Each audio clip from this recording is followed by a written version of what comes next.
Bonjour à tous, merci d'être venus aussi nombreux pour inaugurer la nouvelle saison des Mardis de l'ESSEC. C'est une saison historique puisqu'on va débuter notre 60e saison.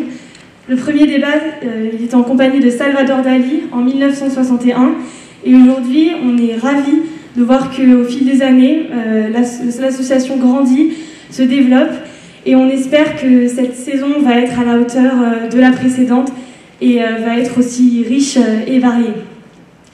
Je vais maintenant passer la parole à Pierre qui va effectuer la présentation de notre invité et je vous souhaite à toutes et à tous un excellent débat.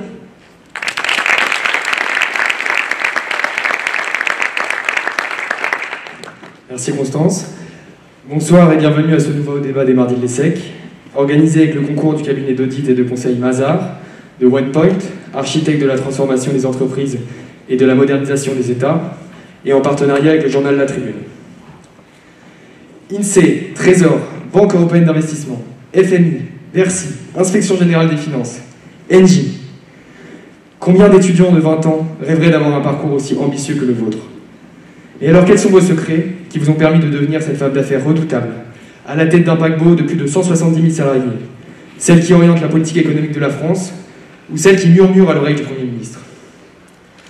D'abord, une force de travail, qui marque vos collaborateurs, mais aussi un calme et une sérénité, un sens de l'écoute, et surtout, un professionnalisme à toute épreuve. Bon, ce sont les compliments. Ne vous connaissant que trop peu, nous ne pouvons comparer que maladroitement votre ramage à votre plumage. Ce qui m'a marqué chez vous, quand j'ai commencé à découvrir votre parcours, c'est d'abord l'engagement pour les autres et le don de soi que vous avez depuis votre plus jeune âge. Bien sûr, vous n'êtes pas la mère Teresa du CAC 40, et vous restez profondément attaché à vos valeurs. Cela se traduit notamment chez Engie par les politiques pionnières en termes de bien-être au travail ou bien sur des questions de RSE. Ce goût pour les autres est sûrement issu de votre éducation et de votre histoire personnelle. Vous êtes né en 1969 dans une famille d'origine russe et polonaise. La générosité, le partage, ainsi que la notion de progrès sont des idées fortes qui ne cessent de vous accompagner dans votre vie. Après 2 années de classe préparatoire, vous intégrez l'école polytechnique. Mais c'est au contact de l'économiste régulationniste, Jacques Mistral, que vous découvrez une appétence pour l'économie. Vous poursuivez ainsi dans la voie de l'économie en intégrant l'ENSAE, puis la LSI, et enfin terminé par un doctorat en économie. Vous portez votre thèse sur la réallocation de la main-d'œuvre dans la transition en Russie, sous la direction de Michel Aguileta, un grand ami des Mardis de l'ESSEC. Vous commencez votre carrière à l'INSEE, puis rejoignez la direction générale du Trésor en 1997. L'Europe est alors une thématique qui vous tient à cœur, de par notamment vos origines familiales, mais aussi par votre goût pour l'ouverture aux autres. Ainsi, à Bercy, vous êtes au cœur des affaires européennes, puis prenez la tête en 2007 du service Affaires européennes et des politiques macroéconomiques. Le Trésor devient alors, au cours de votre parcours, un organe majeur de la politique économique française. Et même au cœur de la machine, vous êtes surprise, comme tout le monde, par la crise de 2008, qui balaye l'équilibre économique mondial, remet en cause le paradigme économique et plonge l'Europe dans une crise politique forte. N'était-ce pas le rôle d'économistes comme vous de prévenir, d'anticiper et ou d'avertir le pouvoir politique? Après un passage de 3 ans à Washington au FMI, vous renouez avec vos racines. Au Trésor, vous épaulez alors votre collègue Ramon Fernandez à la direction. Et vous êtes aussi, et surtout, une femme de conviction, qui ose s'engager et défendre ses idées. Vous intégrez alors le cabinet de Jean-Marc Ayrault en 2012, puis celui de Michel Sapin en 2014. Et dans la valse du mystère, en pleine crise mondiale européenne, vous gardez votre sérénité et votre professionnalisme, tout en conservant un peu de temps pour vos 2 enfants. En 2016, las de la guerre interne entre le jeune fougueux Emmanuel et le plus tranquille Michel, vous quittez Bercy et prenez le chemin de l'inspection générale des finances. En 2019, vous faites un choix important. Vous quittez le secteur public, où vous avez fait toutes vos classes, pour partir dans le privé. Vous pantouflez alors chez Engie, en tant que secrétaire général. Vos expériences passées sont un avantage important pour négocier, notamment avec l'État, qui détient 1/3 des droits de vote et qui fait de la question énergétique un enjeu fondamental. C'est sous la direction d'Isabelle Kocher, seule femme à avoir percé le plafond de verre du CAC 40, que vous prenez vos marques dans un groupe mondial en pleine transition. Les chantiers y sont nombreux, et les prises de risques assumées. Innovation, numérique, transition énergétique. Cela passe notamment par un recentrage des activités en se désengageant peu à peu du pétrole et du charbon. Le changement est sans doute trop brutal et mal accueilli par un conseil d'administration très sensible à l'EBITDA, le BE, le ROI, le RE, toutes ces notions chéries et adorées par les élèves de l'ESSEC. Isabelle Kocher, poussée par la sortie, quitte donc Engie en pleine transition majeure et à l'aube d'une pandémie mondiale. Fort heureusement, vous prenez la tête d'un triumvirat pour diriger le groupe, chargé d'assurer l'intérim avant l'arrivée de Catherine MacGregor. En plein confinement, vous reprenez les rênes de cette entreprise. Depuis votre salon, vous pilotez les activités d'Engie, du Brésil à la Roumanie, de l'Espagne à l'Afrique du Sud, des États-Unis à la Malaisie. Vous réorganisez le groupe pour faire face à la crise, alors que la quasi-totalité de la planète se confine. Madame Vaison, vous qui avez vécu cette crise et qui connaissez parfaitement les rouages de notre économie, en ayant occupé parmi les postes les plus importants dans les organisations économiques nationales et internationales, comment se fait-il que cette crise ait chamboulé tous les équilibres précaires que nous avions reconstruits à la suite de la crise de 2008, puis de 2010 ? Il y a quelques années, vous souteniez la politique budgétaire française au Conseil d'analyse économique. La rigueur était d'actualité. Même si l'argent était presque gratuit, il fallait réduire les dépenses, conserver ses solvabilités et faire des coupes budgétaires.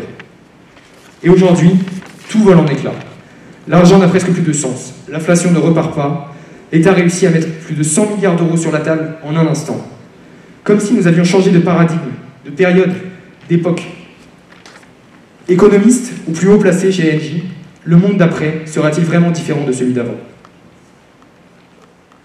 Et ce monde d'après, pour Engie, se composera-t-il avec Veolia et Suez ? Où est la place du géant français de l'énergie dans cette actualité riche en rebondissements ? Face à toutes ces questions, face à toutes ces interrogations, nous souhaitions savoir comment s'organisera le monde de demain, qui est déjà celui d'aujourd'hui. Nous, étudiants, sommes censés le modeler. Le passé passe, mais l'avenir se profile déjà, et Engie le façonnera. Mais de quelle manière, avec qui et en quoi ? Les mardis vous souhaitent un très bon débat.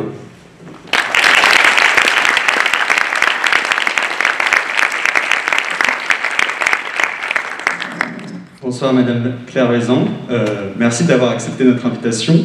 Vous disposez d'un droit de réponse suite à la présentation que Pierre vient de faire de vous. Bonsoir d'abord à toutes et tous. C'est un très très grand plaisir d'être ici. D'abord parce que c'est un plaisir d'être à l'ESSEC, et puis ensuite parce que c'est un plaisir de voir des vrais gens. C'est-à-dire que, comme on se le disait tout à l'heure à quelques-uns, nous avons tous été confinés pendant plusieurs semaines, habitués à voir des écrans, et je dois dire que en entreprise, on n'ose pas réunir autant de personnes dans une salle en ce moment. Voilà. Et donc je suis particulièrement réjouie à la fois de voir des vraies personnes en 3 dimensions, et de vous voir bien sûr sans prendre de risques. Donc on va garder nos masques, vous aussi.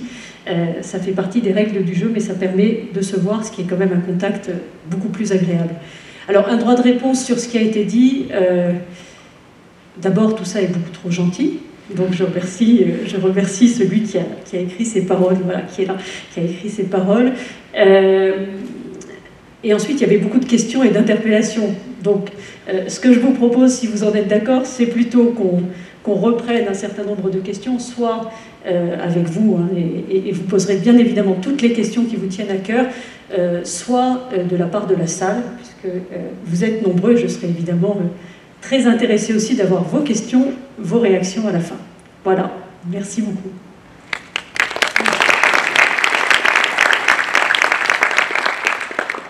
Vous arrivez dans un contexte particulier pour Engie. Je vais exposer un peu la structure du débat. En fait, ça va se dérouler en 3 temps.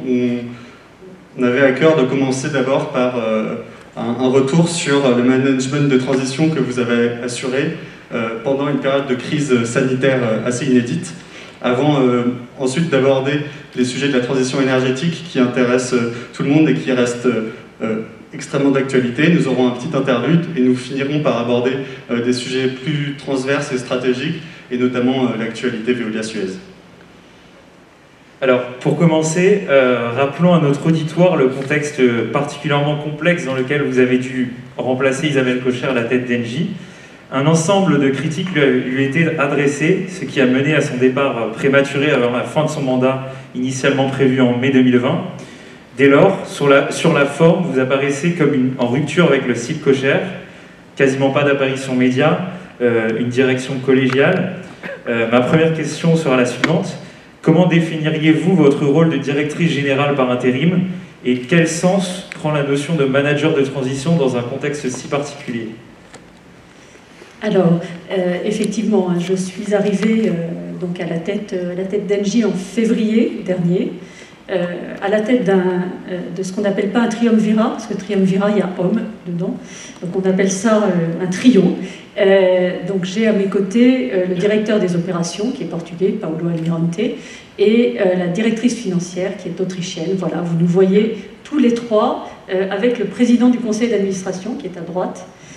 Voilà, donc c'est le trio de direction d'Engie, et j'ajoute que cette photo a été prise au moment des résultats annuels, c'est-à-dire quelque chose comme 4 jours après notre nomination comme équipe de direction.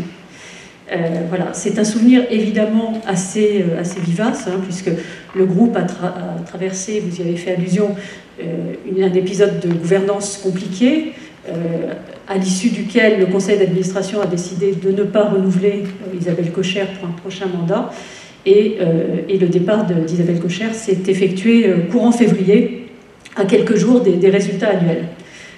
Donc on s'est retrouvé effectivement très vite, et c'est cette photo, dans une espèce de lessiveuse qui était de reprendre les rênes opérationnelles d'un groupe pour faire face, hein, quand vous présentez les résultats annuels, vous faites face aux analystes financiers, à la presse nationale, internationale, et puis ensuite aux cadres dirigeants de l'entreprise, et enfin à tout le personnel de l'entreprise, hein, en visio.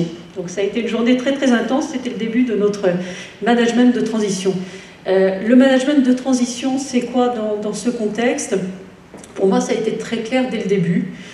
C'est peut-être mon parcours dans la fonction publique, plus des tas de paramètres personnels, mais qui font que j'ai tendance à penser qu'on est là pour servir des objectifs qui nous dépassent. Et donc quelque part, l'objectif qui me dépassait, qui me dépasse toujours, c'est qu'Engie, c'est un groupe de 170 000 personnes dans le monde. Hein, 80% des salariés sont en Europe, mais c'est un groupe qui est présent sur tous les continents. Et quand vous vous retrouvez à la tête de 170 000 personnes, vous vous dites que vous êtes là pour servir autre chose que votre personne. Et d'emblée, je me suis mise dans une posture qui était de m'assurer que le groupe dont je prenais les rênes avec Paolo, avec Judith, nous allions, pendant les mois pendant lesquels nous étions à sa tête, faire en sorte que ces mois soient des mois utiles, soient des mois actifs, et qu'à la fin de cette période, quand on passera le flambeau, on le fasse en pouvant être collectivement fiers de ce que nous avons fait. Et j'ai partagé ça évidemment avec l'équipe de direction. On était là pour un moment, c'était clair, et l'objectif c'était de faire ensemble des choses utiles pour l'entreprise. Voilà. En ayant ce cap et ce cap seul, je veux dire que ça nous a mis dans une optique d'action qu'on a menée de manière naturelle dans les mois qui ont suivi.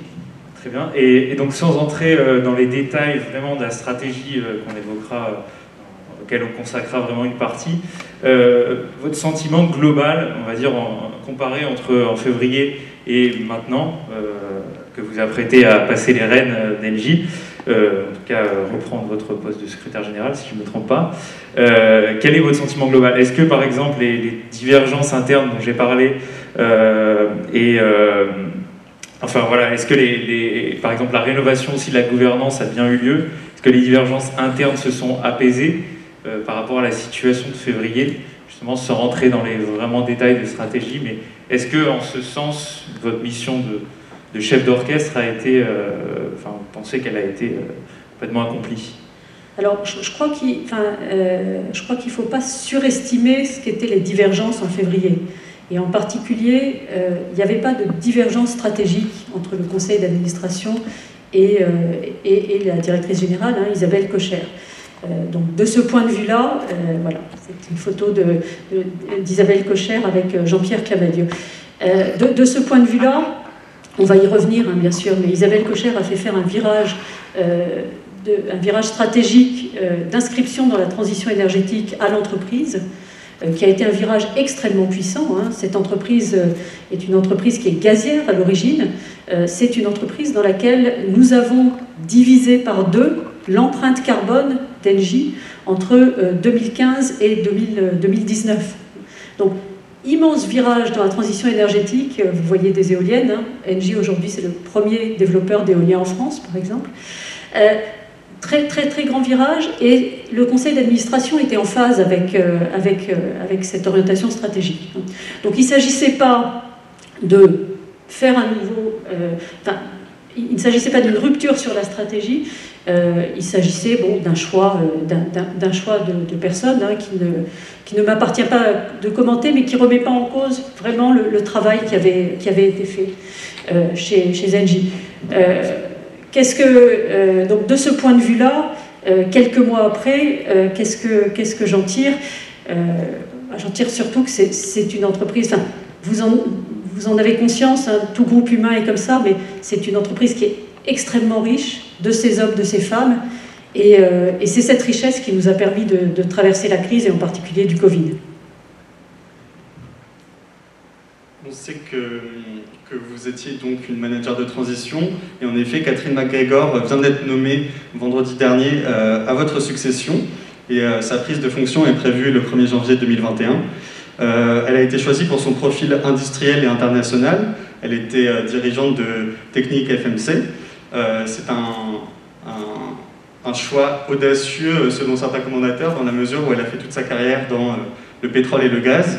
Et pouvez-vous nous donner votre avis rapide sur cette succession?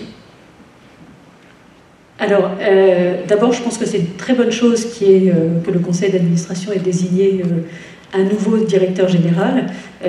J'ajoute que c'est une joie particulière que ce soit une femme. Dans les raisons qui m'ont fait venir chez Engie, il y en a plusieurs.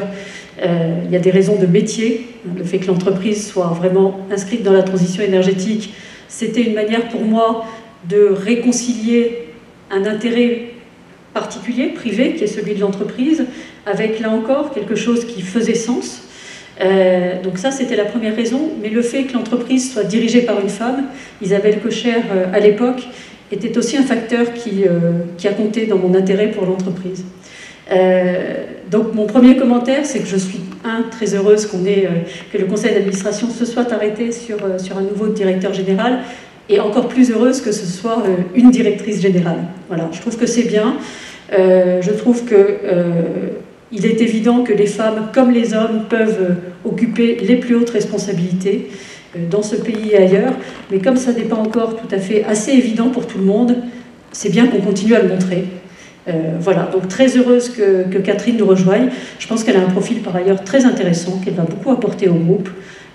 Et donc, voilà, je me réjouis de continuer à assurer la transition jusqu'au 1er janvier prochain et de lui passer le relais à ce moment-là.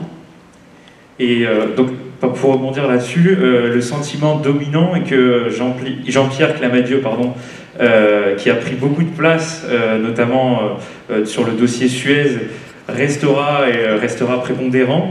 Donc, est-ce que la nomination de cette nouvelle directrice générale entérine vraiment la nouvelle femme forte d'Engie, ou est-ce que Jean-Pierre Clamadieu, notamment sur les dossiers, restera prépondérant? En fait, pour reprendre une phrase, pour être un peu plus clair, de Jean-Pierre Clamadieu, il a rappelé que le conseil d'administration définit la stratégie et l'équipe exécutive la met en œuvre. C'est peut-être un peu un changement par rapport à l'époque Isabelle Kocher, qui était quelqu'un de beaucoup plus... qui faisait beaucoup plus d'apparitions médiatiques, qui portait beaucoup plus la voix d'Engie. Est-ce que Catherine McGregor est amenée à prendre la même place, ou est-ce que dans cette nouvelle configuration, il y a une transition? Alors, il y a plusieurs choses dans votre question. La réponse simple sur Catherine McGregor, c'est que je vous suggère de l'inviter dans quelques mois, comme ça vous pourrez lui poser la question. La réponse plus de substance, c'est que il y a un partage des rôles dans une gouvernance dissociée entre un président du conseil d'administration et une directrice générale. Ce partage des rôles, il amène à une visibilité de l'un et de l'autre, Et on a été dans la période récente, je pense à Suez en particulier, on pourra revenir sur ce sujet si vous le voulez, on a été dans une séquence qui était vraiment une séquence du conseil d'administration. Ce qui s'est passé hier soir, c'est une décision du conseil d'administration de vendre donc 29,9% des actions de Suez que nous détenions, Engie, et de les vendre à Veolia. Donc le conseil d'administration est dans son rôle lorsqu'il définit vote sur des grandes options stratégiques, et ensuite la direction générale est dans son rôle lorsqu'elle met en œuvre. Alors en l'occurrence, une direction générale, ça ne fait pas que mettre en œuvre. Sur un travail comme celui-là, il y a évidemment tout un travail analytique préparatoire qui de fait a été mené par les équipes, donc par l'ensemble du staff d'Engie. Et puis ensuite, il y a une exécution proprement dite qui se termine par la direction générale. Et donc concrètement, hier soir, j'ai signé, mais sur décision du conseil d'administration, les actes permettant le transfert d'actions. Alors, un tout autre sujet, mais évidemment qu'on a déjà évoqué, l'un des enjeux majeurs que vous avez dû affronter, ou en tout cas prendre en compte, a été évidemment la crise Covid. Première question assez globale qui vous permettra, je pense, de vous exprimer plus largement. Comment la crise Covid a impacté l'activité d'Engie et peut-être, alors si j'oriente un peu la question, mise à l'arrêt des projets de fonds face à la nécessité d'abord de garantir les fonctions essentielles et de protéger les salariés et toutes les parties prenantes. Alors la crise du Covid, d'abord pour un groupe comme Engie, c'est, comme pour le monde entier d'ailleurs, c'est quelque chose qui arrive par l'Est. Je vous ai dit qu'on était présent sur tous les continents, on est présent en Chine en particulier. Donc la crise du Covid, au début pour nous, ce sont nos collègues en Chine qui se confinent. Et en même temps, donc à la fois on l'a vu venir de ce point de vue-là, puisqu'on avait une géographie qui était tout de suite affectée, et en même temps je dois dire que moi comme d'autres, on a eu du mal à comprendre qu'elle allait arriver chez nous avec l'ampleur avec laquelle elle est arrivée. Alors au début on s'est dit c'est chinois, on est en solidarité avec nos collègues chinois, il y avait des vidéos, du soutien, Et puis ensuite, on l'a vu arriver, on est aussi très présent en Italie, où la crise du Covid a été absolument dramatique. Et c'est arrivé un peu avant en Italie qu'en France. Donc là, on a commencé à réaliser l'ampleur que prenait la crise. Alors, quand la crise était en Chine, on avait commencé à avoir des activités affectées, d'ailleurs, pour répondre à votre question. Quand la crise était en Chine, de fait, on s'était rendu compte que certains de nos fournisseurs, en particulier de pales d'éoliennes, n'arrivaient plus à fournir nos pales d'éoliennes. Voilà. Dans une économie mondialisée, le premier impact, et d'ailleurs le jour où on a présenté les résultats annuels, j'ai eu la question, c'est quoi pour vous la crise du Covid? J'ai dit, c'est dans les chaînes de valeur mondiale, la crise du Covid en ce moment, c'est des difficultés d'approvisionnement ponctuelles sur les éoliennes. Ça, c'était le début. Ensuite, on a réalisé que c'était en train de devenir une crise sanitaire absolument majeure. Et donc, on a été confrontés, comme toutes les entreprises, on a été confrontés au besoin de protéger nos salariés. Et donc ça, c'était deux choses. Protéger nos salariés, c'était d'abord protéger ceux qui devaient être sur le terrain. Je vais y revenir, mais on a sur les 170 000 salariés, on en a une partie qui ont continué à être sur le terrain pendant la crise, en plein confinement. Et puis on en a qu'on a mis en télétravail. Donc du jour au lendemain, quasiment, on en parlait tout à l'heure, le 16 mars, j'ai tenu le dernier comité exécutif dans notre tour à la Défense. Et j'ai dit à mes collègues, demain la tour est vide. On a une grande tour Engie qui est un peu courbée en haut, si vous voyez à quoi elle ressemble. Voilà, là on ne voit pas sa courbe, mais enfin on devine qu'il y a une courbe. Voilà. Vous êtes vraiment parfait sur les photos. Donc il y a 4000 personnes normalement, enfin entre 4000 et 5000 personnes dans cette tour normalement à la Défense. Du jour au lendemain, on est passé de 4000 à 20 personnes. Donc on a mis en télétravail toutes les personnes qui pouvaient être en télétravail. Pour un groupe de 170 000 personnes, ça veut quand même dire 65 000 personnes. On l'a fait sans aucun problème. Je veux dire, on a parlé de digital tout à l'heure. On avait investi depuis des années dans des solutions cloud, un digital qui fonctionnait. Donc on a mis sans difficulté 65 000 personnes en télétravail. Mais on avait en même temps des personnes qui devaient rester sur le terrain. Alors rester sur le terrain, pourquoi ? Engie, c'est un groupe qui fait plusieurs choses, qui est producteur d'énergie, qui est vendeur d'énergie. Donc en France, producteur d'énergie, on a, je vous disais, on est dans des activités d'énergie renouvelable, hein, l'éolien, le photovoltaïque. On a aussi encore quelques centrales à gaz qui produisent en pointe. Hein.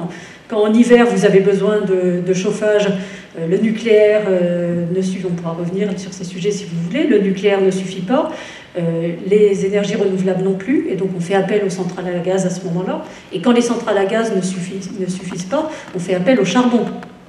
Nous, on n'en a plus hein, en France. Charbon est quasiment plus dans le monde.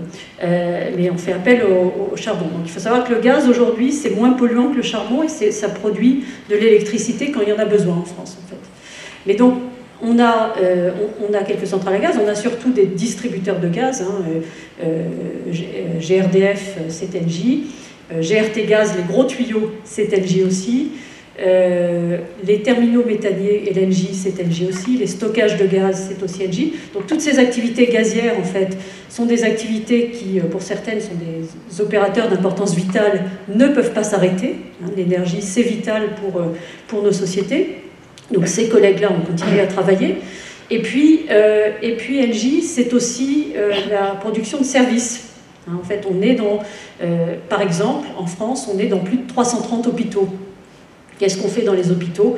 On fait le chaud, le froid, la stérilisation avec de la vapeur. Hein, et donc ça, c'est des services typiquement qui ne pouvaient pas s'arrêter pendant le Covid. De même que ne pouvaient pas s'arrêter les activités de chaîne du froid. Engie, c'est le leader de la chaîne du froid en France. Donc, voilà. Donc on se rend compte, c'est là qu'on se rend compte d'une crise comme celle-là, hein, vous parliez d'activités essentielles, dans une crise comme celle-là, on se rend vraiment compte de, au fond, qu'est-ce qui est encore indispensable aux sociétés, à faire fonctionner les sociétés quand on arrête le superflu. Et bien en fait, l'énergie en fait partie, et les services à la santé, les services à l'alimentation en font partie. Et donc c'est pour ça qu'on a continué à avoir des collaborateurs qui ont continué à travailler. Et moi je veux dire que, votre collègue le disait tout à l'heure, hein, effectivement, j'ai managé Engie de mon salon avec un casque sur les oreilles et toute la journée devant un écran, et on l'a fait tous, hein, enfin tous les managers, tout le COMEX en particulier, puis tous les responsables opérationnels. Et je dois dire que pendant toute cette période, je me suis dit c'est pas le moment d'aller voir les équipes sur le terrain, parce qu'elles sont concentrées, parce qu'il y a des consignes très strictes de confinement. Mais dès qu'on s'est déconfiné, je suis allée les voir, avec d'ailleurs Jean-Pierre Clamadieu, on est allé très souvent les voir ensemble, parce que je ne sous-estime pas du tout ce que ça a représenté, et je leur ai dit, hein, ce que ça représentait pour des hommes et des femmes, alors que le gouvernement disait il faut se confiner, il faut rester chez soi, de se lever le matin, de partir et de se dire, alors on les protégeait évidemment, hein, c'est notre première responsabilité de l'employeur, c'est de protéger ses salariés, mais se dire qu'en plein confinement, des hommes, des femmes continuaient à aller travailler, moi je trouve que ça a été remarquable. Hein. C'était, alors je ne sais plus si on les a appelés deuxième ligne, je crois. Première ligne, c'était la santé, deuxième ligne, il y avait les énergéticiens, il y avait les services aux hôpitaux, il y avait la chaîne du froid. Et je suis encore très, très, très fière et très, très reconnaissante à tous ces collègues qui ont continué en plein confinement. Vous avez donc dû assurer la gestion de la crise au sein d'une entreprise privée, mais vous venez de l'administration publique et vous y exerciez en tant qu'économiste. Pouvez-vous aussi nous donner votre regard sur la gestion par le gouvernement de cette crise? Est-ce qu'elle a répondu donc aux problématiques des Français? Est-ce qu'elle a répondu à leurs questions les plus importantes? Et dans la foulée, le plan de relance, est-ce que vous pensez qu'également c'est une action qui parle au plus près du terrain et qui répond aux interrogations des Français? Alors, je n'ai pas été qu'économiste hein, dans mes années publiques. J'étais économiste quand j'étais petite, et vous avez rappelé que j'ai fait une thèse avec Michel Aguiletta.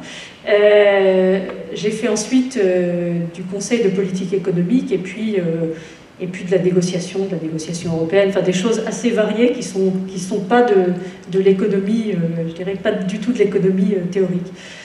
Sur la gestion de la crise, je pense que c'est une crise, enfin vous le disiez en introduction, hein, c'est à la fois on a déjà vécu des crises, 2008 c'était une crise terrible, et en même temps celle-là elle ressemblait à rien d'autre. Je veux dire, une crise sanitaire dans laquelle les gouvernements disent aux populations il y a un impératif de protection, l'important c'est de rester chez vous. Ça a forcément un effet massif en termes économiques, et on l'a vu dans les chiffres, un effet massif sur l'offre, hein, sur la production, et un effet massif aussi sur la demande, puisque dans cette période, les personnes ont consommé de manière complètement différente. Vous savez que les Français ont beaucoup épargné, par exemple, parce que tout le monde a eu... on a tous moins dépensé que d'habitude, parce qu'il y avait moins d'occasions de dépenser, tout simplement. Donc ça a été, je pense, d'un point de vue économique, ça a été extrêmement violent, et très très violent en France. Hein. On l'a vu, on est un groupe donc, mondial avec des activités dans différents pays européens. Je dois dire que l'activité en France, elle a ralenti plutôt plus qu'ailleurs, en particulier avec l'arrêt à peu près intégral du secteur de la construction. Vous savez qu'en France, on a eu quelques chantiers qui se sont poursuivis, mais très très peu. Dans l'ensemble, la construction s'est arrêtée, et un certain nombre de nos services d'énergie, hein, de climatisation, de chauffage, donc chaud, froid, sont des services liés à la construction de bâtiments. Ceux-là se sont complètement arrêtés. Hein, et pour un groupe comme Engie, on l'a fait aussi peu qu'on pouvait. Enfin, on a limité autant qu'on pouvait le nombre, hein, mais on a été contraint de mettre des collaborateurs qui étaient normalement sur les chantiers, ceux-là. On a été contraint d'en mettre au chômage partiel. Hein. Donc ça a été un choc économiquement très violent. Je crois que le gouvernement a fait ce qu'il fallait faire en assurant en particulier une protection sociale satisfaisante, hein, et en évitant aux entreprises des problèmes de liquidité, de solvabilité aussi dans certains cas. Pour une entreprise comme la nôtre, c'était une crise extrêmement violente, et on l'a vu bien sûr sur nos résultats. C'était pas une crise existentielle. Hein.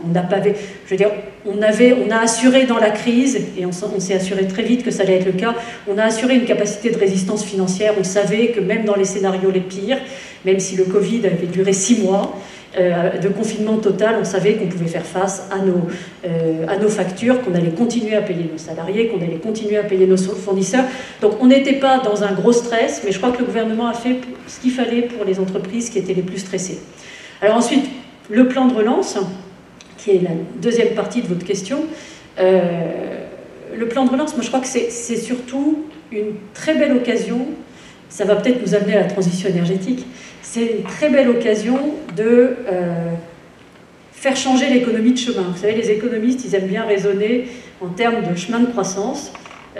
Moi j'ai la conviction qu'on est malheureusement encore toujours, sur un chemin de croissance qui n'est pas soutenable. Quand on regarde les implications de notre modèle actuel de production et de consommation sur, en particulier, les émissions de gaz à effet de serre et donc sur le réchauffement climatique, on est dans une situation dans laquelle, collectivement, il est urgent que l'humanité réussisse à produire et consommer différemment. Produire et consommer différemment, ça veut dire quoi ? Tous les scénarios là-dessus sont très clairs, hein, les scénarios des économistes. Comment on limite, des économistes et des climatologues, comment on limite le réchauffement climatique? 2 choses. On baisse la consommation, d'accord, de l'ordre de 30%, et on verdit les énergies. Donc baisser la consommation, ça ne veut pas dire revenir à la lampe à huile, hein. Ça ne veut ni à d'autres comparaisons de ce type. Ça veut dire simplement adopter d'autres manières de produire, de fonctionner. Un groupe comme le nôtre, on a des accords, on a des contrats de longue durée qu'on appelle des contrats de performance énergétique avec des bâtiments de logement social, avec des bâtiments publics, et on s'engage sur plusieurs années à baisser de 30% la consommation.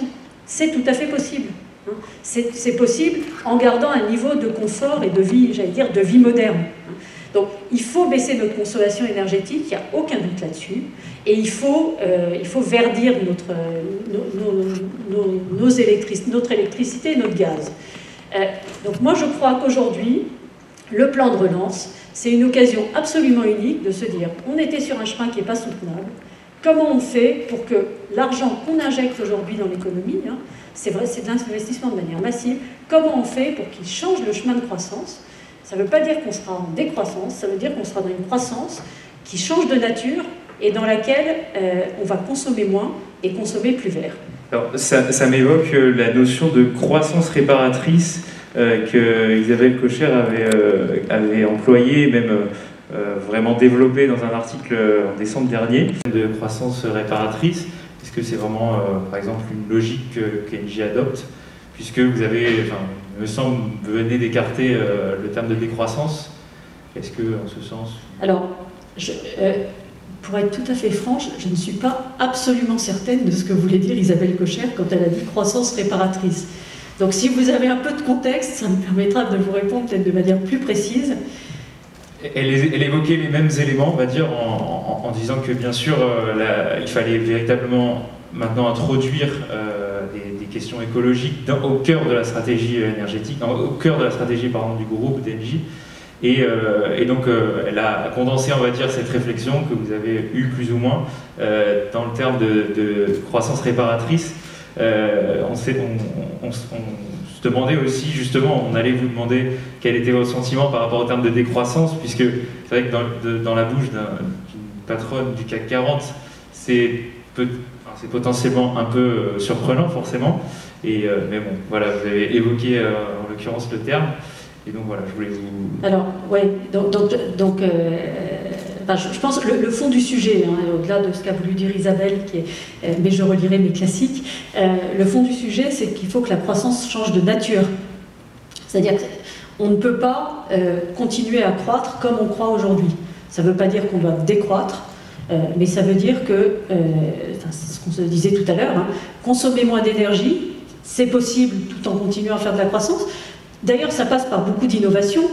On peut se parler des énergies renouvelables si vous en êtes d'accord, mais quand vous regardez ce qui se passe dans les énergies renouvelables, l'éolien et le photovoltaïque sont des énergies renouvelables qui sont extrêmement matures.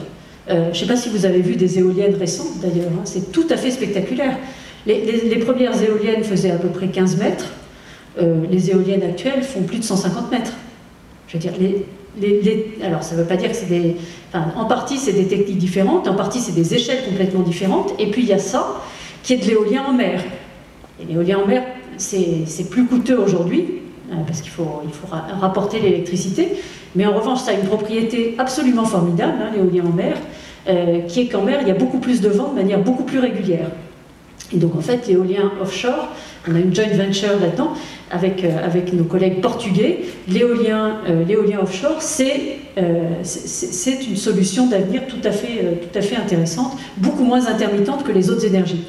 Et puis, si vous pensez à demain, il y a quoi? Il y a du gaz vert. Et le gaz vert, c'est le biométhane et c'est l'hydrogène vert. Et là, on est vraiment, je pense à l'hydrogène en particulier, on est vraiment dans des domaines dans lesquels il faut réussir à baisser les coûts de production, il faut faire de l'innovation. Donc vous voyez bien que c'est un domaine dans lequel il y a des occasions d'innovation, de croissance, et en même temps, c'est plus la même croissance. Donc vous avez déjà abordé pas mal des initiatives qui ont été prises ces dernières années par Engie, notamment sur l'électricité renouvelable. Pour rappeler rapidement, en fait, le groupe avait défini en 2016 une ambition qui était de devenir le leader mondial de la transition neutre en carbone, avec une stratégie des 3T, donc décarbonation, digitalisation et décentralisation. Et effectivement, les émissions de CO2 du groupe ont baissé de plus de moitié entre 2012 et 2018. Et Engie a défini du coup dans son dernier plan stratégique qui a été présenté notamment par Jean-Pierre Clamadieu, de nouveaux objectifs de réduction des émissions, notamment baisser de moitié les émissions liées à la génération d'électricité d'ici à 2030 pour arriver à une moyenne de 180 grammes de CO2 par kilowattheure. Pour rappel, EDF est à 40 grammes de CO2 par kilowattheure, ce qui représente la différence entre un groupe mondial qui est encore polluant pour Engie et un énergéticien français qui a déjà décarboné son électricité. Et vous avez également pris des objectifs de réduction des émissions indirectes sur le gaz. simplement, ce qui m'interpelle, c'est que vous évoquez les énergies renouvelables et toutes les avancées qu'elles permettent, mais du point de vue du climat, les émissions globales planétaires continuent à augmenter. Et de ce point de vue-là, en tant qu'économiste, je m'interroge sur la pertinence de continuer à parler de croissance verte lorsqu'on sait qu'actuellement la croissance est extrêmement polluante et que la Chine continue à produire des centrales à charbon. Donc est-ce que vous pourriez nous expliquer ce que peut faire une entreprise privée pour la transition, dans la mesure où...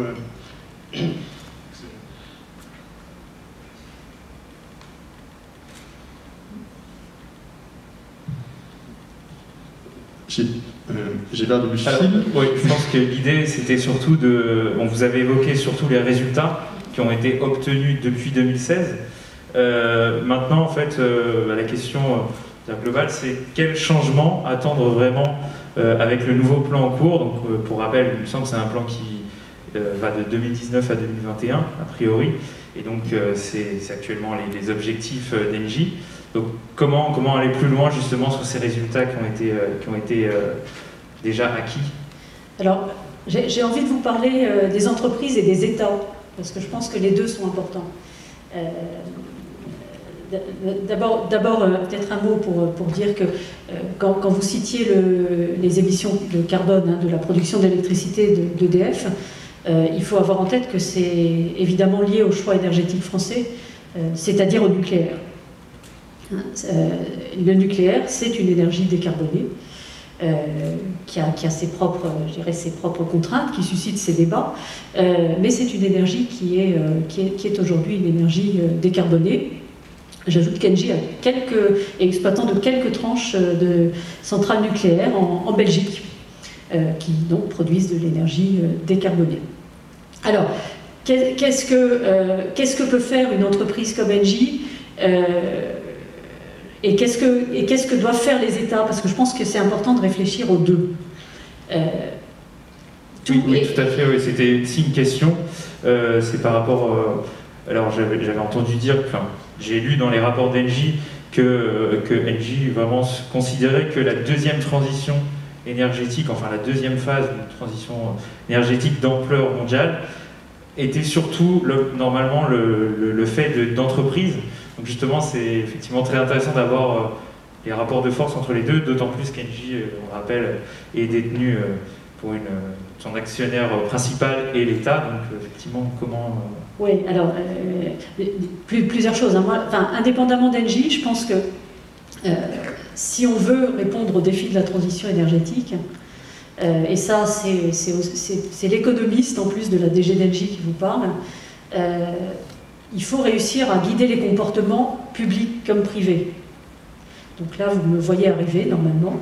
Il faut un prix du carbone. Il faut un prix du carbone et il faut de la clarté sur ce prix du carbone et sur le fait qu'il va augmenter dans le temps. Pourquoi? Parce qu'aujourd'hui, un investisseur, quel qu'il soit, ce que je dis est vrai pour une entreprise, ce que je dis est vrai pour chacun d'entre nous. Je veux dire, quand on décide ou pas de faire des travaux de rénovation thermique, eh ben on le fait en fonction des incitations économiques qu'on a. Et quand une entreprise décide d'investir dans un domaine plutôt qu'un autre, elle le fait en fonction des incitations économiques qu'elle a. Et ces incitations économiques, elles ne sont pas du tout les mêmes si vous pensez qu'il y a un prix du carbone qui va augmenter dans le temps, et ça va guider vos investissements vers des investissements verts, des investissements économes en émissions de gaz à effet de serre, ou si vous pensez que finalement on n'en sait rien. D'accord ? Donc il y a vraiment pour moi un premier rôle, et je n'oppose pas du tout les États, je n'oppose pas du tout les États aux entreprises, bien au contraire. Je pense vraiment que la transition énergétique, c'est un domaine dans lequel les États et les entreprises doivent tirer dans le même sens. Sinon, on n'y arrivera pas.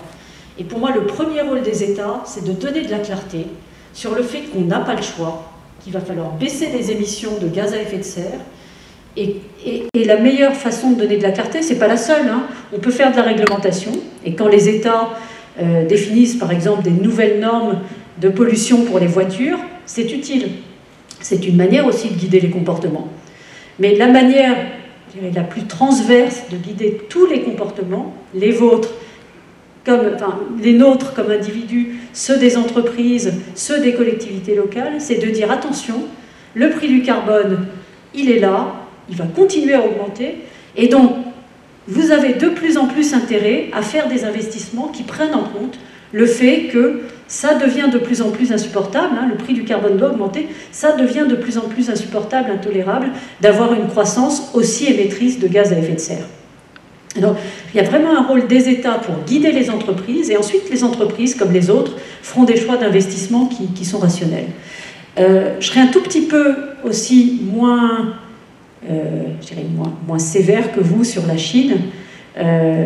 Parmi les bonnes nouvelles des dernières semaines, il y en a de temps en temps, il y a le fait que la Chine s'est engagée à une réduction de ses gaz à effet de serre à horizon 2060. C'est une bonne nouvelle.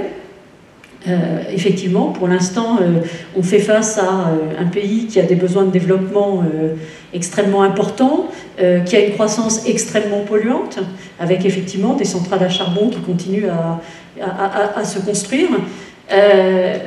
C'est une très bonne nouvelle de voir qu'en Chine aussi, il y a une prise de conscience et il y a désormais un objectif de réduction de 50%, je crois, des émissions de gaz à effet de serre d'ici 2060. De mémoire, je crois, de neutralité carbone d'ici 2060. L'Union européenne, elle, venant de se doter, la Commission ayant proposé 55% de réduction des gaz à effet de serre d'ici 2030. Donc je crois que les États sont en train de bouger, il faut aller au-delà de l'incantation. Moi je le dis à tous les décideurs publics, encore ce matin, à tous ceux à qui je parle, il faut aller au-delà de l'incantation, il faut non seulement se fixer des objectifs, mais se fixer les moyens d'y arriver. Et dans les moyens d'y arriver, il y a le prix du carbone, et puis il y a le fait de continuer à soutenir l'innovation, en particulier dans les énergies renouvelables. Vous avez parlé du carbone, je me permets de rebondir sur un engagement concret qu'a pris Engie. Un des moyens très concrets pour vous de baisser vos émissions de carbone sur vos activités électriques, c'est la sortie du charbon. Pourriez-vous nous dire si les unités que vous fermez actuellement, que vous allez encore continuer à fermer, sont fermées ou cédées à des autres entreprises et donc revendues à d'autres entreprises qui vont continuer à les exploiter? Alors, on est beaucoup sorti du charbon. Aujourd'hui, le charbon représente 4% de la production électrique d'Engie. Très concrètement, c'est vraiment, c'est très résiduel. Alors, vous allez me dire, c'est 4% de trop, et on est d'accord, c'est 4% de trop. Donc, on va en sortir dans les prochaines années. Je laisserai à la prochaine directrice générale le plaisir d'annoncer la date de sortie du charbon, mais voilà, on travaille de manière très concrète pour sortir à brève échéance du charbon. Alors, pourquoi sortir comment? C'est votre question. Dans ce qu'on a en tête, ce sont soit des reconversions de centrales à charbon qui viendraient des centrales à biomasse en particulier, soit des fermetures. Dans le passé, il y a eu des cessions, mais dans ce qu'on envisage, c'est de la fermeture ou de la reconversion. Pourquoi on ne sort pas tout de suite? Souvent parce que en fait, ces centrales à charbon sont des centrales qui sont indispensables là où elles sont. Elles sont indispensables à la fois à l'équilibre du réseau électrique. On parlait de la France tout à l'heure, je vous disais la France en hiver. Et ce ne sont pas des centrales d'Engie, mais la France en hiver a une partie de son électricité en période de pointe, donc quand il fait très froid, une partie de l'électricité en France est produite par des centrales à charbon en France. Donc les centrales à charbon dans certaines régions du monde continuent à être nécessaires pour produire de l'électricité. Et puis dans un certain nombre de cas, il y a des gros problèmes sociaux associés. Je pense en particulier à une centrale qu'on a en Amérique latine, qui est à côté d'une mine de charbon. Vous avez des milliers de personnes qui travaillent dans la mine de charbon. Et donc, si demain vous fermez la centrale, vous avez aussi un problème de milliers de familles qui sont aujourd'hui économiquement dépendantes de cette activité. Ça ne veut pas dire qu'il ne faut pas le faire. Les centrales à charbon, c'est extrêmement polluant. Donc, il faut en sortir. Mais ça veut dire qu'il faut le faire de manière précautionneuse, parce qu'il y a des impératifs locaux. Donc on va le faire d'ici quelques années. Au global aussi, je souhaitais réagir justement sur une des manières pour aller plus loin justement que ce que préconisent les États. Donc une des idées qui est souvent évoquée, c'est véritablement d'instaurer une comptabilité écologique qui soit granulaire, qui soit aussi exhaustive que la comptabilité économique d'une entreprise. Donc c'est ce vers quoi on tend forcément quand on voit par exemple le rapport intégré d'Engie qui met beaucoup l'accent sur ces questions et sur ces indicateurs. Mais est-ce que, par exemple, est-ce que vous pensez que c'est une bonne chose justement d'établir cette comptabilité qui soit avec des chiffres complets et aussi évidemment où l'on ne mette pas sous le tapis certaines activités ou autres? Là je pense à Engie mais je pense aussi à d'autres entreprises. Qu'est-ce que par exemple c'est une idée qui vous semble réalisable à court terme et est-ce que aussi elle est pertinente totalement pour répondre à ces enjeux? Je pense que de manière générale, c'est une très bonne idée de faire la transparence sur l'impact environnemental de l'action. Et j'ajoute de l'action privée comme publique. Vous avez tout à l'heure fait allusion au fait que j'avais, parmi les quelques activités que j'ai eues avant Engie, j'ai passé quelques années à l'inspection des finances. Et la dernière chose que j'ai faite à l'inspection des finances, c'est de coordonner un rapport sur le budget vert. Le budget vert, c'est quoi? C'est l'évaluation de l'impact environnemental du budget de l'État. Il y avait une très forte demande des parlementaires là-dessus, une forte demande aussi des ministres. Et donc, on a proposé une méthodologie, et pour ceux d'entre vous qui se passionnent pour le débat budgétaire et qui ont assisté à la présentation du projet de loi de finances il y a quelques jours par Bruno Le Maire, vous avez dû noter que Bruno Le Maire a parlé de budget vert. Donc désormais, dans le budget de l'État, on identifie les dépenses qui sont des dépenses qualifiées de vertes, qui sont favorables à l'environnement, et les dépenses qui sont des dépenses qualifiées de brunes, qui sont défavorables à l'environnement. Donc moi, je crois beaucoup au fait que le fait de qualifier, de mesurer, d'objectiver l'impact de l'action privée ou publique, c'est un élément du débat. Et j'ajoute que je crois beaucoup à la pression collective. C'est-à-dire que je suis très convaincue, et je ne le dis pas seulement parce que je suis devant un public dont la moyenne d'âge est faible, je suis très convaincue que c'est nous tous, par nos actions, qui allons faire bouger les choses en matière de transition énergétique, et qu'on va le faire par nos votes, qu'on va le faire par notre consommation, qu'on va le faire par nos investissements, et qu'on va le faire par les entreprises où on a envie d'aller travailler. Je pense que dans quelques années, un certain nombre d'entre vous, vous allez tous vous poser la question. Nous, ce qu'on observe chez Engie, c'est intéressant d'ailleurs, c'est que pendant la période pendant laquelle on a divisé par 2 nos émissions de gaz à effet de serre, on a multiplié par 3 le nombre de candidatures spontanées. Je pense que ce n'est pas une coïncidence. Je pense qu'aujourd'hui, une entreprise qui s'engage dans la transition énergétique, c'est une entreprise qui a la capacité d'attirer les meilleurs. Et donc, quelque part, cette soutenabilité du modèle économique, c'est aussi une soutenabilité tout court, parce qu'une entreprise qui n'attire pas les meilleurs, elle est mal partie pour continuer à être performante. On l'a évoqué, l'activité du groupe Engie a beaucoup évolué lors de ces dernières années. Historiquement, Engie, c'est Gaz de France, Suez. Et Engie a récemment exprimé un objectif de neutralité carbone en 2050. Pouvez-vous nous expliquer ce qu'il signifie et quels moyens sont mis en œuvre par Engie concrètement pour pouvoir être neutre en 2050, tout en conservant une importante activité dans le gaz, qui est quand même une énergie fossile?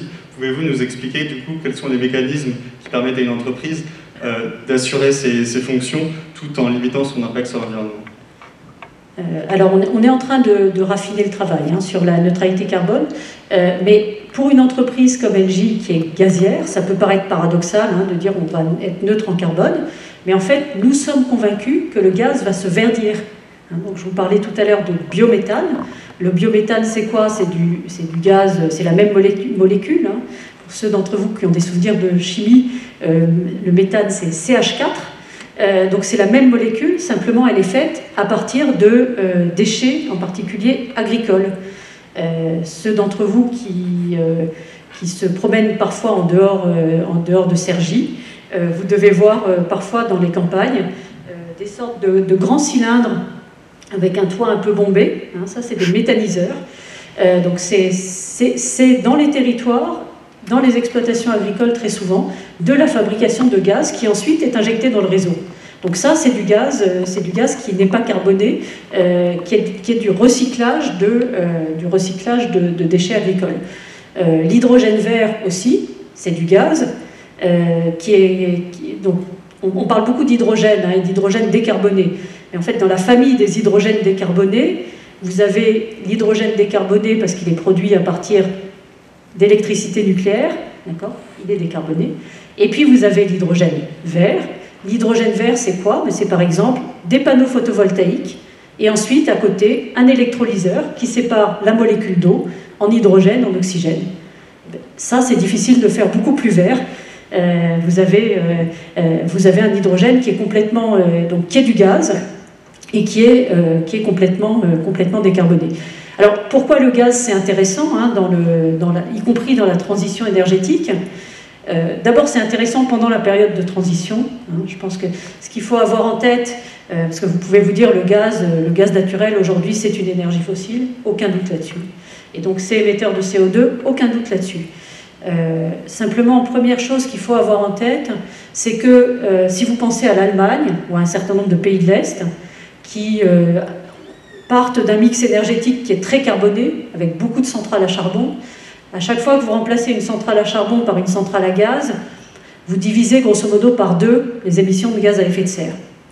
Alors, vous pouvez me dire, ce serait encore mieux de passer directement de la centrale à charbon à l'éolienne ou au panneau photovoltaïque. C'est vrai, mais on n'y arrive pas en termes de volume. Et donc, dans les pays qui sont très carbonés, si vous voulez rapidement décroître les émissions de carbone, hein, la Chine demain, ça se fait par de la centrale à gaz qui va permettre de passer donc, du charbon au gaz et diviser par 2 les émissions. Et puis, mais ça c'est une réponse transitoire, parce que le gaz reste fossile.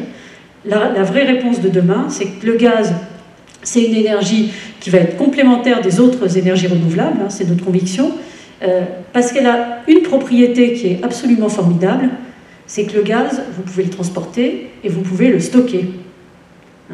Et la plupart des autres énergies renouvelables, on se parlait d'éolien et on se parlait de solaire, ce sont des énergies qui sont des énergies propres, mais malheureusement vous êtes tributaire de la météo. Donc s'il y a du vent, c'est bien, il faut qu'il y ait des bonnes caractéristiques de vent. S'il y a du soleil, c'est bien. S'il n'y en a pas, vous vous retrouvez avec un besoin énergétique à combler. L'avantage d'un gaz vert, c'est que, par exemple, l'hydrogène vert que vous produisez à partir du panneau solaire au moment où c'est l'été, où il fait beau, cet hydrogène vert, vous pouvez l'utiliser en hiver quand il fait froid. Voilà. Donc c'est un complément aux autres énergies renouvelables. Et donc c'est pour ça qu'on a la conviction que demain on continuera à produire du gaz et à utiliser du gaz, mais ce sera du gaz vert. Vous avez évoqué un problème de volume et d'ordre de grandeur en réalité sur l'électricité pour décarboner rapidement tout en maintenant une sécurité du réseau. Est-ce qu'il n'y a pas la même problématique sur le gaz ? Je crois que la programmation pluriannuelle de l'énergie prévoit qu'en 2029 ou en 2030, nous aurons 7% du gaz dans les réseaux de gaz français qui sera du biogaz, et peut-être 30% à terme. Et si on veut vraiment passer à l'échelle et produire, imaginons 100% du gaz que nous utilisons au quotidien à travers des méthaniseurs ou les autres méthodes, il en existe 3 de méthanisation, est-ce qu'on ne risque pas dans ce cas, comme dans certains autres pays, de commencer à produire par exemple des végétaux ou prendre une emprise terrestre pour produire des végétaux pour ensuite faire du gaz vert? Et est-ce que, à la direction d'Engie, vous prenez en compte les sujets de biodiversité au même titre que les sujets de climat? Alors, dans les gaz verts, il y a le biométhane, il n'y a pas que le biométhane, hein, il y a aussi l'hydrogène vert, qui n'est pas, lui, produit à partir de biomasse. Donc, c'est une partie de la réponse. Et dans les usages du gaz, ah non, c'est pas gentil, ce autopeinture. Dans les usages du gaz et de l'hydrogène vert hein, en particulier, il y a des usages industriels, il y a des usages en mobilité. Par exemple, l'hydrogène vert, ça peut servir pour... on parle en ce moment des avions à hydrogène. Bon, on verra. En tout cas, il y a des projets maintenant d'avions à hydrogène qui vont se faire jour.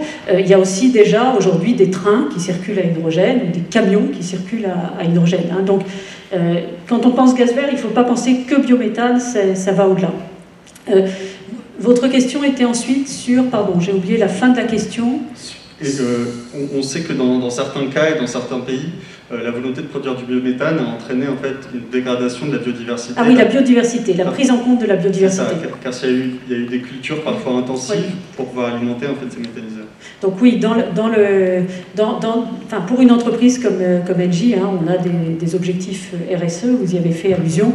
Dans les objectifs RSE, on a bien sûr, et on a des objectifs pour les années qui viennent, hein, de prendre en compte systématiquement les questions de biodiversité dans le développement de nos projets. Ça fait partie, bien sûr, pour une multinationale comme Engie, ça fait partie, bien sûr, des choses qui sont prises en compte. Vous avez parlé aussi donc de choix adaptés forcément à différentes régions du monde, puisque Engie, en tant que groupe mondial, se doit de penser global, mais en même temps d'adapter et d'appliquer localement. Pensez-vous à ce titre, et est-ce que c'est quelque chose que vous prenez en compte quand vous prenez des décisions, que les pays développés ont une responsabilité plus grande à l'égard du changement climatique, et donc doivent-ils faire plus que leur part en conséquence par rapport à ça? Je pense que les pays développés ont un exemple à montrer, et donc de ce point de vue-là, hein, nous avons soutenu, et je me félicite vraiment de ce que fait la Commission européenne, de son objectif de baisse des gaz à effet de serre. Je pense pour autant, et on se parlait de la Chine tout à l'heure, hein, qu'on est vraiment dans un domaine dans lequel on est tous dans le même bateau, si vous me permettez cette expression. C'est-à-dire que si on c'est un peu comme un virus. Je veux dire, ça ne sert à rien de faire des efforts considérables dans une partie de la planète si dans d'autres parties de la planète on augmente les émissions de gaz à effet de serre. Donc je pense que là-dessus, il faut que la Commission européenne mette un prix du carbone clair qui augmente à l'intérieur de l'espace européen pour guider les bons comportements. Et ensuite, moi je crois à des mécanismes de type taxe carbone aux frontières, hein, pour dire les pays qui auraient des mix énergétiques, qui auraient des façons de produire beaucoup plus polluantes, beaucoup plus intensives en carbone, quand ces pays-là vont exporter leur production à l'intérieur de l'Union européenne, eh ben, ces pays-là paieront, les exportateurs paieront une espèce de surtaxe qui prendra en compte la pollution, et pas du tout pour se refermer les frontières, hein, pas du tout pour se priver du commerce avec le reste du monde, mais simplement pour inciter le reste du monde à adopter des mécanismes qui sont aussi des mécanismes qui permettent la réduction de gaz à effet de serre. Alors, une fois que j'ai dit ça, ça peut paraître quelque part trop simple, parce que je pense qu'effectivement, pour des pays qui sont des pays en développement, il faut réussir à concilier le fait de sortir du sous-développement et de réduire les émissions de gaz à effet de serre. Ça veut dire que dans un certain nombre de cas, il faut que la communauté internationale soit prête à aider, hein, et c'est l'esprit de la COP, des accords de type COP, mais il ne faut pas oublier que si nous on a l'impression que les effets du changement climatique, on est en train de les voir progressivement, hein, on se dit on est très frappé par les incendies en Californie, les incendies en Suède, le climat qui se dérègle un peu partout. Les pays moins développés, en particulier en Afrique, ils le voient déjà, le changement climatique. Donc je crois vraiment que c'est un domaine dans lequel, oui, les pays développés ont une responsabilité, un rôle particulier à jouer. En même temps, il va falloir qu'on réussisse à entraîner tout le monde, sinon on ne va pas y arriver. Vous avez évoqué le sujet d'un prix du carbone et de quotas carbone au sein de l'Union européenne. C'est un instrument en fait qui peut permettre, pour résumer, pour les directions stratégiques et les directions des risques des entreprises, de modéliser l'avenir et de faire un choix entre différentes activités en fonction de leur niveau de pollution, qui vient compléter l'analyse financière en fonction de la rentabilité. Et sur ce sujet du prix du carbone, de récents travaux d'un groupe de scientifiques de l'université de Chicago ont un peu tiré la sonnette d'alarme en disant que cet argument qui était utilisé par beaucoup de politiques et d'entreprises était en réalité un leurre, car il revenait en fait à remettre dans les mains du marché la lutte contre le changement climatique. Et ils ont fait des simulations propres, donc à l'université de Chicago, qui ont estimé le prix de la tonne de carbone à $100 000. Pensez-vous vraiment que utiliser les mécanismes de marché pour réduire les émissions de CO2 est la bonne solution pour un État ou pour une organisation internationale, ou faut-il des mesures encore plus drastiques? Alors, bon, je ne suis pas sûre de savoir d'où vient le prix de $100 000. Hein. Moi, j'ai plutôt en tête 400 € la tonne comme prix du carbone dans le rapport Kiné qui permet de baisser les émissions comme elles doivent baisser. C'est un collectif de climatologues et d'économistes de l'université de Chicago qui a produit un papier là-dessus. D'accord. Enfin, je pense que donc je ne connais pas ces travaux que vous citez. Je pense que la majeure partie des économistes pensent que le prix du carbone est une bonne manière de guider les comportements économiques pour la raison que je donnais tout à l'heure. Hein. Vous pouvez le faire autrement. Vous pouvez réglementer. Vous pouvez dire j'interdis tel type d'activité, je baisse les normes de pollution. C'est possible, hein. Donc c'est vraiment c'est un choix à faire. Simplement, d'un point de vue économique, le sentiment de la majeure partie des économistes, sauf peut-être quelques-uns, c'est que la manière la plus efficace et la plus économe d'y arriver, c'est en disant voilà l'objectif qu'on veut viser. Hein. Il va falloir, le prix du carbone va augmenter comme ça.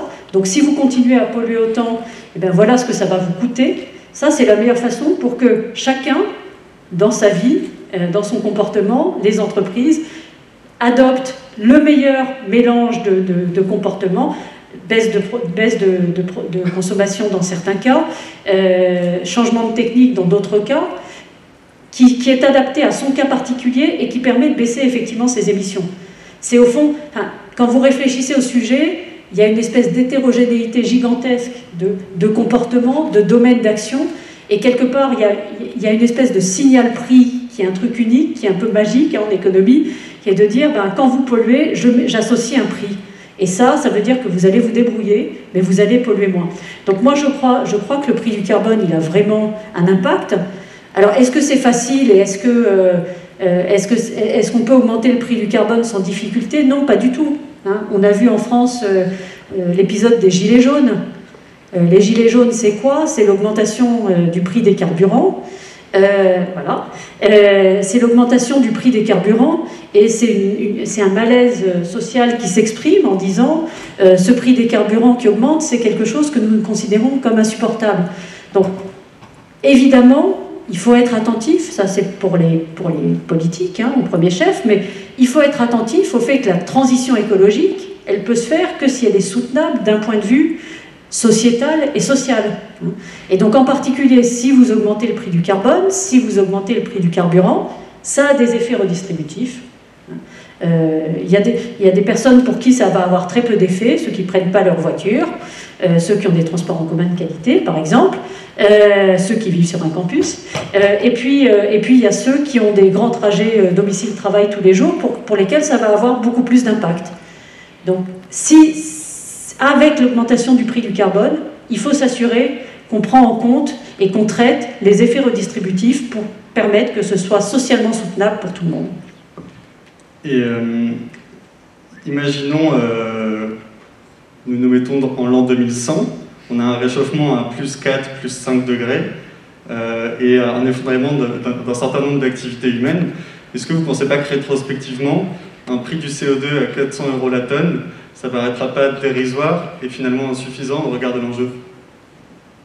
Je pense que si le prix du carbone est en 2050 à 400 € la tonne, on n'arrivera pas à plus 4 degrés. Je crois que c'est ça la réponse en fait. C'est qu'il faut passer par des mécanismes qui aujourd'hui peuvent paraître difficilement concevables. On peut se dire c'est trop cher, on ne va pas y arriver.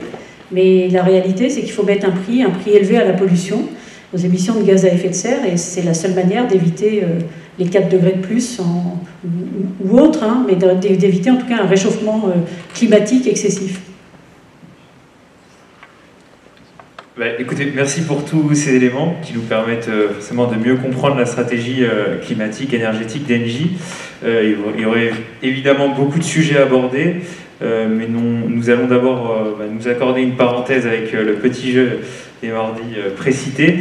Voilà. Alors, c'est très simple, le principe, vous allez avoir, c'est un QCM, un questionnaire à choix multiples, vous allez avoir 4 propositions à chaque fois, auxquelles vous pouvez répondre très rapidement, c'est pas la peine de trop réfléchir, c'est pas très sérieux de toute manière. Je ne vais pas réfléchir du tout. Question numéro 1. Qui est votre best friend du CAC 40 ? Patrick Pouyanné, pour vos convictions écologiques communes peut-être. Antoine Frérot, sans rancune. Bernard Arnault ou François Pinault, on ne sait pas trop, personne ne sait les distinguer. Ou Mary Barra, patronne de General Motors. On voulait une autre femme dans le CAC 40, mais on n'a pas trouvé. La femme, forcément. Alors, deuxième question. La série qui vous inspire au quotidien. Alors, s'agit-il de Tchernobyl? C'est pas en Belgique, mais c'est quand même fun. The Office, quel plaisir de travailler aux côtés des Imaginative Builders. House of Cards, il y a des sacrifices à faire pour arriver au sommet. Ou les Simpsons, vous empruntez vos techniques de management à Monsieur Bird. Alors moi, c'est West Wing. J'ai répondu en dehors du QCM. C'est à la Maison Blanche, pour ceux qui ne connaissent pas la série. C'est absolument remarquable. C'est de l'action publique pour le bien commun. C'est un peu le contraire de House of Cards, en fait. Question numéro 3. Votre geste écolo quotidien pour faire votre part. Le vélo électrique pour aller à la Défense. Il faut dire que les derniers modèles VanMoof sont vraiment canons.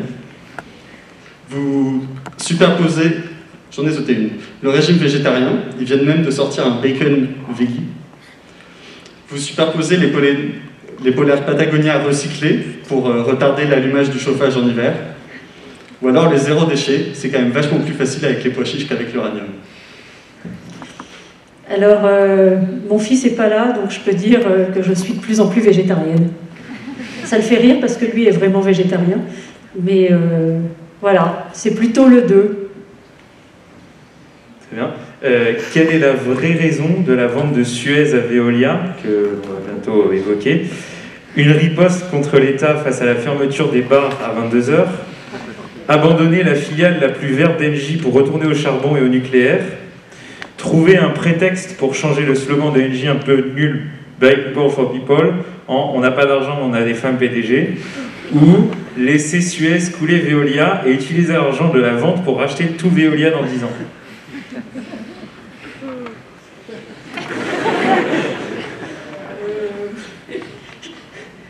J'ai du mal entre toutes ces vraies raisons, elles sont toutes excellentes. On va finir sur une question où on va pouvoir se projeter un peu plus, en tout cas pour vous, dans la suite. Que ferez-vous après cette éprouvante année lorsque le 1er janvier, vous confierez les rênes de la direction d'Engie? Alors, proposition numéro 1, un petit plaisir nautique, peu importe l'empreinte carbone, comme le jet ski d'Emmanuel Macron. Choix numéro 2, Sporty and Rich, rien de tel pour se défouler qu'une partie de golf ouvert, avec Mr. Trump par exemple. Choix numéro 3, une soirée patrimoine et gastronomie à Versailles, aux frais d'Engie évidemment. Et choix numéro 4, un séjour sur le yacht d'Ami, patron de l'industrie culturelle. L'entre-soi, finalement, ça a aussi du bon. C'est marrant cette idée que quand on est patron d'une entreprise, on fait des trucs incroyables. Alors en fait, aucun des 4. Hein. Moi j'aime bien le tennis, la rando, enfin des trucs un peu plus...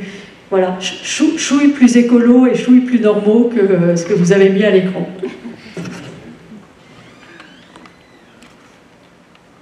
Très bien, bon, c'est cette dernière question qui clôturera le petit jeu des mardis. Donc après cette parenthèse plus détendue, disons, abordons maintenant l'actualité brûlante de la participation d'Engie dans Suez. Alors bien sûr, l'enjeu avant tout, ce sera d'établir un petit peu les enjeux vraiment de cette session, de rappeler les événements d'actualité dans leur contexte. Donc, en juillet, votre président Jean-Pierre Clamadieu annonce une réorientation stratégique du groupe qui implique la cession de certaines activités, notamment sa participation dans Suez. Fin août, Veolia a annoncé son intention de créer un nouveau géant mondial en rachetant l'essentiel de la participation du grand actionnaire de Suez, Engie, avant de lancer une OPA. S'ensuit alors un bras de fer, donc beaucoup ont vu dans la presse, entre les deux fleurons français, mais aussi des discussions entre Engie et Veolia qui aboutissent finalement à une offre améliorée de Veolia-Engie qui propose 3,4 milliards de dollars pour 29,9% de Suez, si je ne me trompe pas. Donc le conseil d'administration d'Engie a accepté hier la vente des parts que vous détenez dans Suez à Veolia. Pouvez-vous nous expliquer quels sont les intérêts de votre groupe dans cette fusion? Alors, ce qu'il faut avoir en tête, c'est que cette participation que le groupe avait dans Suez, ex-Suez Environnement, devenu Suez, c'était une participation à 32%. Donc, dans des activités qui sont des activités d'eau et de déchets, donc assez éloignées de ce dont on vient de parler dans les minutes qui sont passées. Nous, on est un groupe axé sur l'énergie, la transition énergétique, avec de la production, de la distribution, de la vente d'énergie et des services d'efficacité à l'énergie. Donc on était sur des activités qui étaient assez différentes et dans lesquelles donc, le groupe détenait 32% du capital de l'entreprise Suez. Donc, de manière récurrente, depuis 10 ans, la question de l'avenir de cette participation se posait, parce que 32%, ça fait à la fois beaucoup d'argent immobilisé, et en même temps, c'était de l'argent investi dans une belle entreprise, mais une entreprise qui avait peu de synergie avec l'activité du groupe. Bon. Alors en juillet dernier, comme vous l'avez rappelé, le conseil d'administration a annoncé un recentrage du groupe sur 2 axes principaux et une accélération sur ces 2 axes. Ces 2 axes, c'est quoi? C'est d'abord le renouvelable et c'est ensuite ce qu'on appelle les infrastructures. Alors dans la langue Engie, les infrastructures,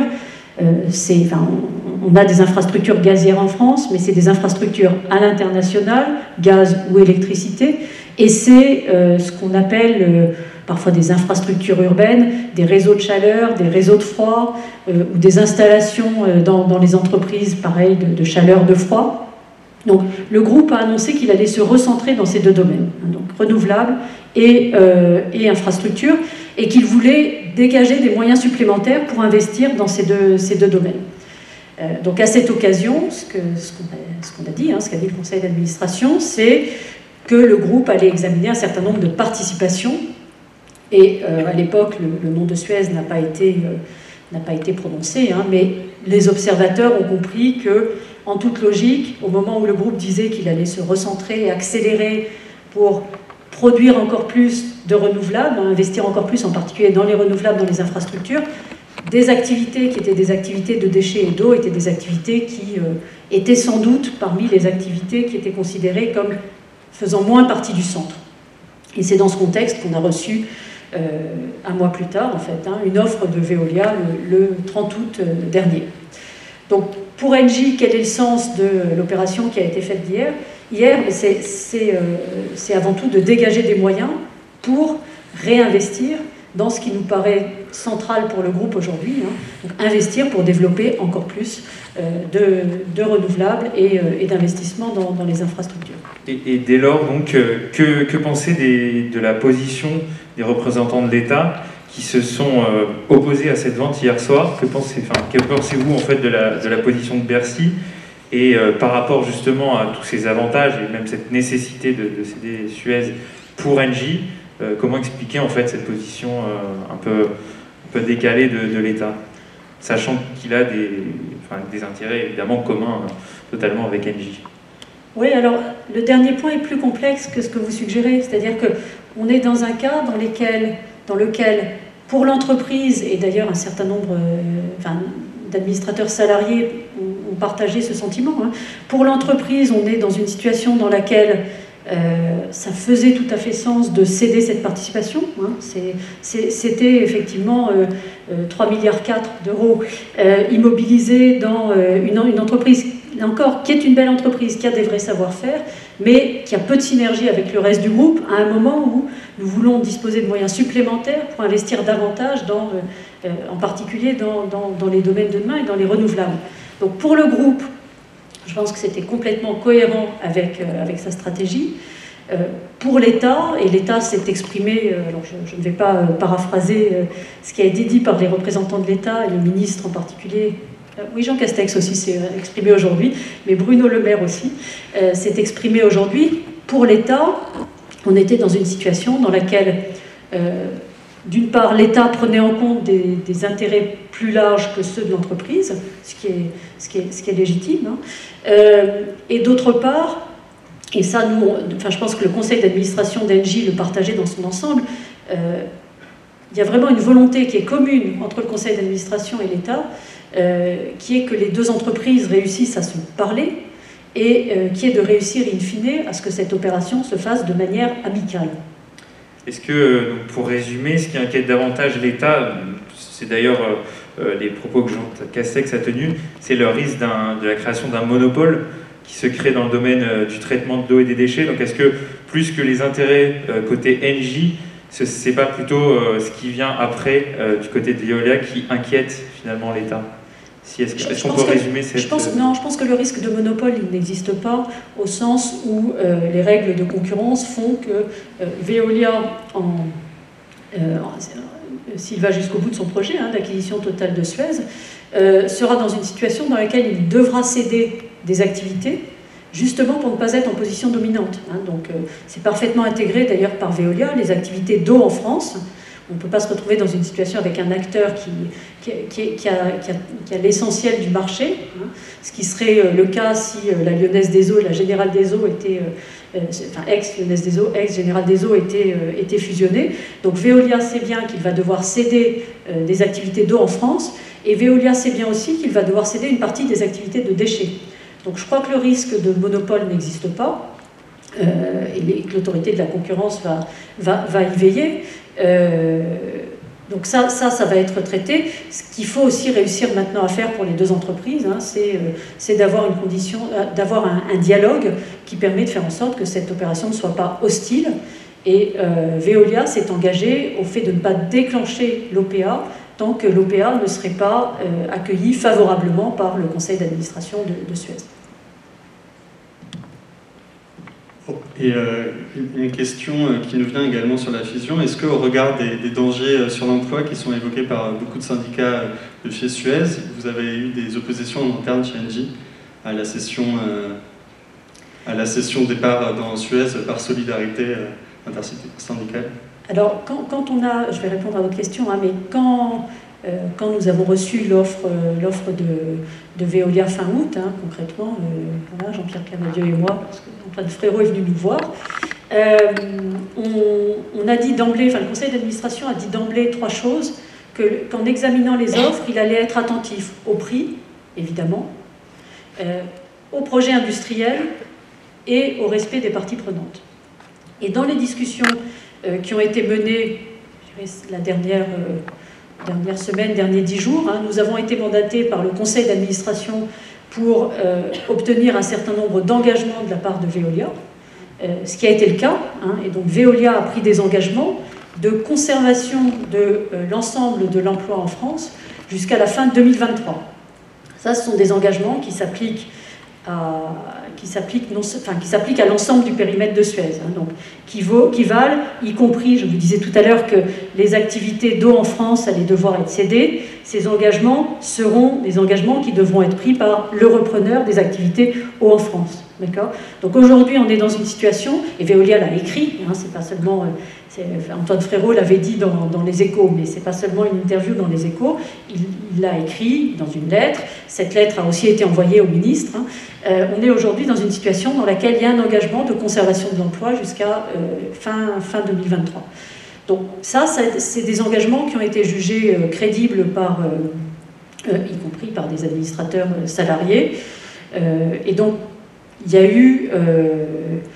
a eu quelques manifestations de soutien, quelques prises de position de soutien aux salariés de Suez, émanant en particulier de la CGT d'Engie, mais il n'y a pas eu, enfin, je veux dire, toutes ces dernières semaines se sont passées dans un grand calme social chez Engie.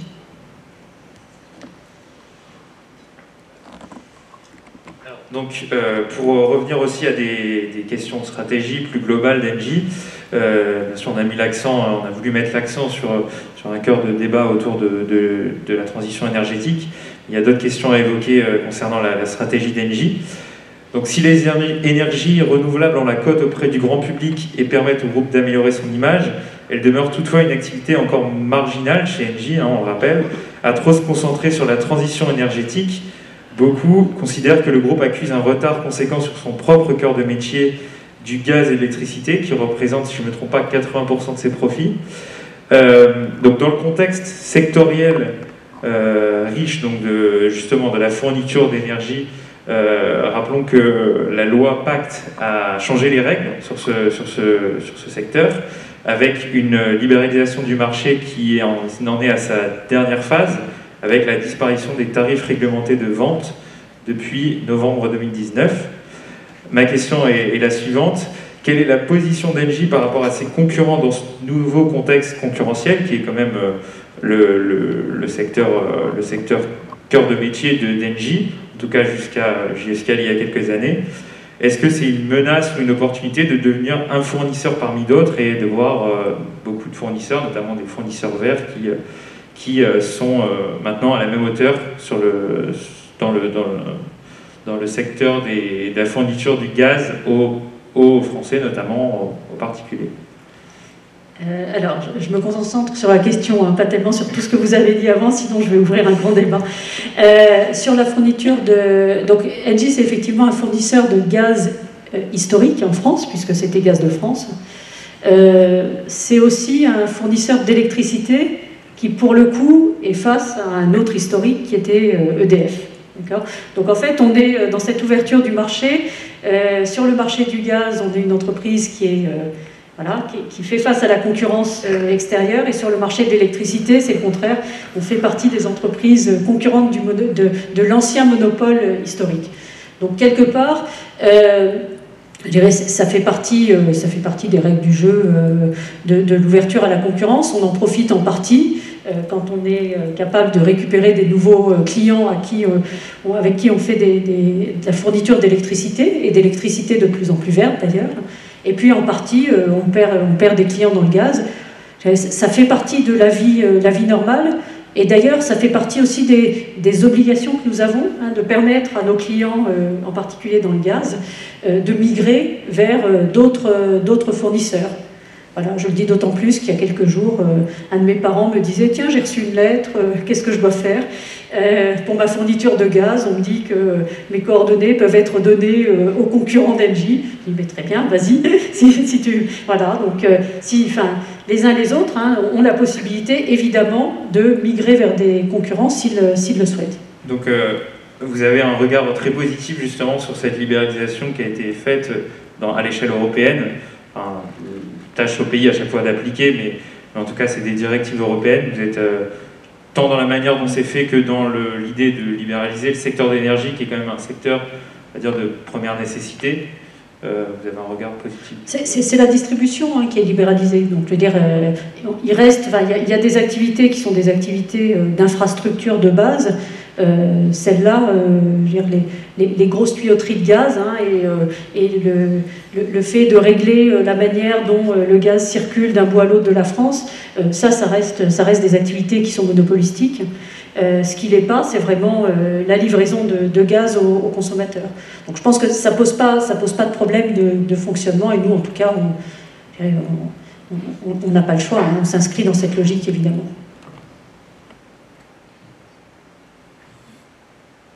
Donc le recentrage d'activité qui a été annoncé en juillet, vous en parliez par le conseil d'administration, pour se concentrer sur le cœur de métier et sur l'activité d'électricité renouvelable et des infrastructures, amène quand même la question de la structure même d'Engie. On voit que vous allez vous séparer de Suez. Faut-il craindre finalement un démantèlement du troisième plus grand groupe mondial dans le secteur de l'énergie,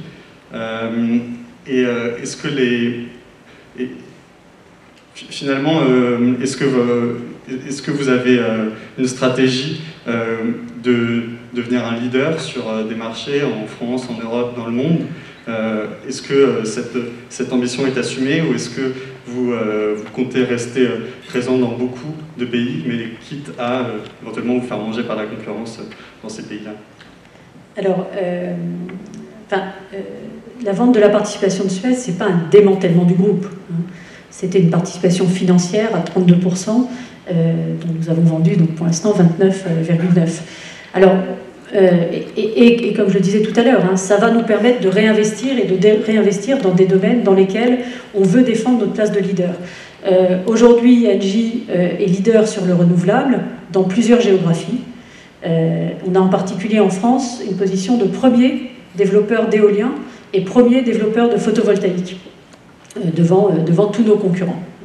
On a aussi des positions qui sont fortes dans le renouvelable, dans d'autres géographies, je pense en particulier à l'Amérique du Nord et au Brésil.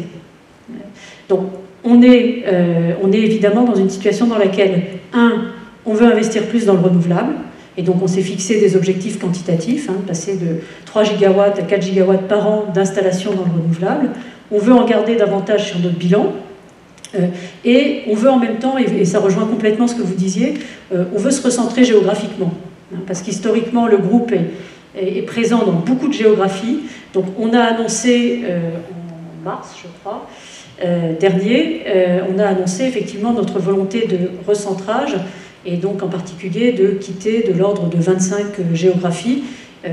Pour dire les choses de manière simple, on a le sentiment qu'effectivement, il faut rester dans les géographies dans lesquelles on a une présence significative, on a des capacités de développement, et à contrario, abandonner les géographies dans lesquelles le marché est trop petit, où on est un acteur trop insignifiant sans perspective. Donc bien sûr, ça fait partie de notre stratégie de simplification, et c'est ce qui va nous permettre de devenir meilleurs. Très bien. Donc, les difficultés, les tensions pour un groupe comme Engie ne sont pas qu'économiques et ne viennent pas non plus que de la société, puisque le secteur d'énergie est extrêmement stratégique pour les États. De nombreux enjeux infléchissent vos stratégies. Donc c'était l'idée maintenant d'évoquer quelques enjeux géopolitiques peut-être auxquels vous auriez pu être confrontés durant ces derniers mois. Pour donner un exemple, et on aimerait avoir votre avis là-dessus et de quelle façon ça a été reçu par Engie. Sous la pression américaine, le chantier du gazoduc Nord Stream 2, dans lequel Engie a 10% de participation, est arrêté depuis août dernier. Donc, pareil, forcément une contrainte supplémentaire dans votre prise de décision.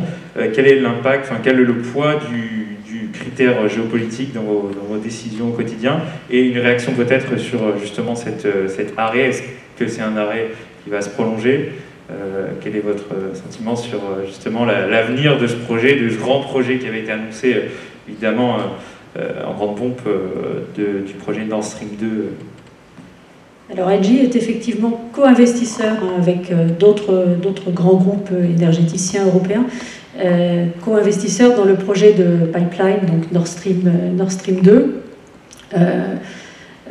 C'est un projet, ce qu'il faut avoir en tête, c'est que le pipeline est presque entièrement construit. Il manque quelques dizaines de kilomètres. Donc comme vous pouvez l'imaginer, l'essentiel de l'investissement a été réalisé. On est vraiment... on était à quelques mois de la fin du pipeline.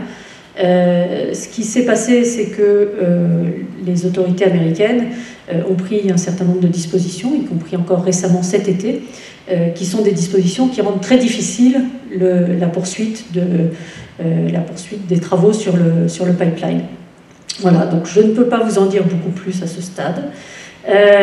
C'est évidemment un sujet qui est sérieux pour le groupe, et donc sur lequel on va observer avec attention les développements, y compris politiques, dans différentes géographies dans les semaines qui viennent.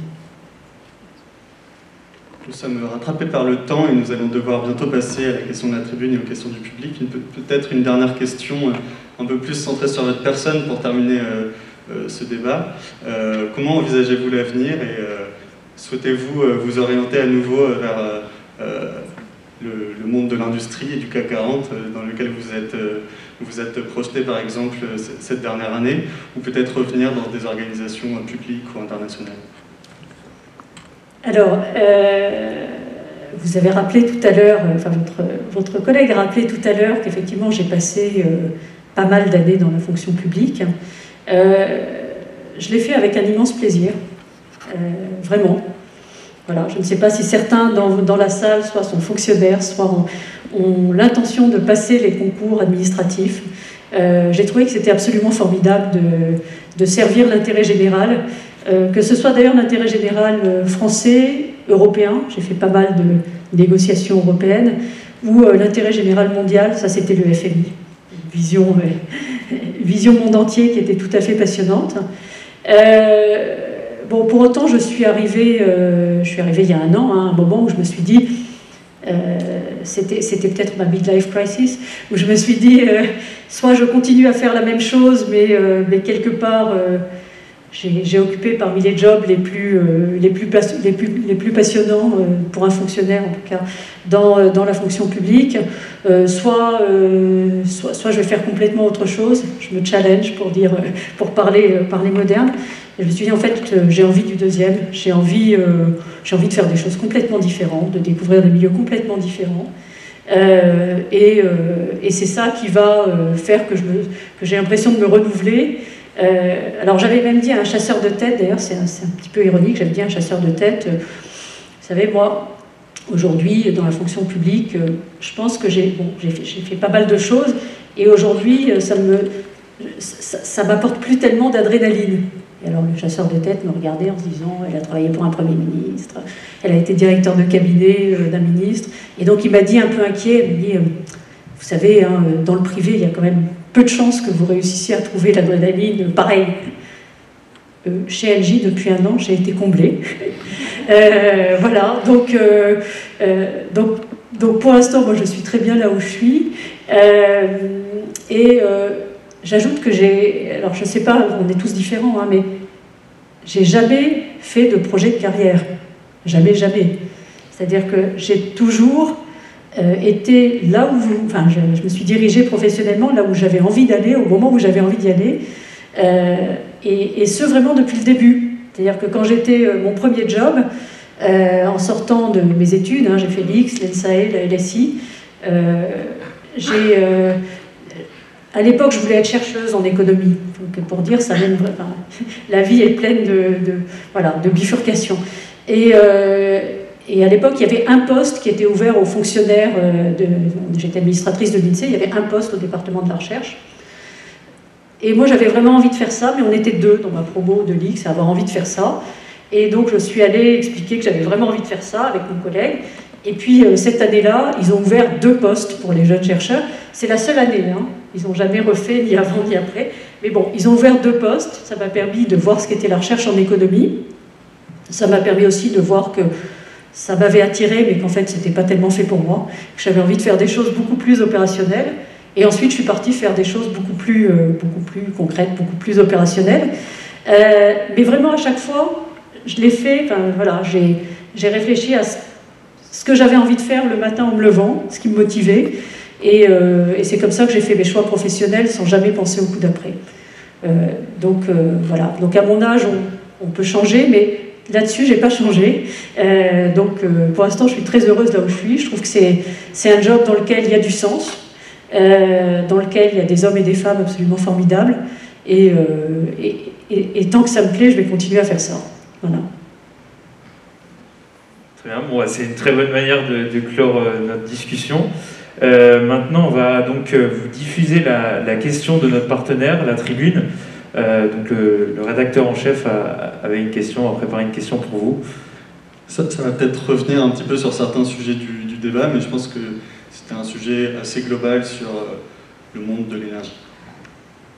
Bonsoir à tous, bonsoir Claire Vézan. Le groupe britannique BP vient d'annoncer la fin de la demande mondiale de pétrole, l'accélération en tout cas de la fin de la demande mondiale de pétrole, et son cours de bourse chute. D'ailleurs, c'est le cas de tous les groupes pétroliers.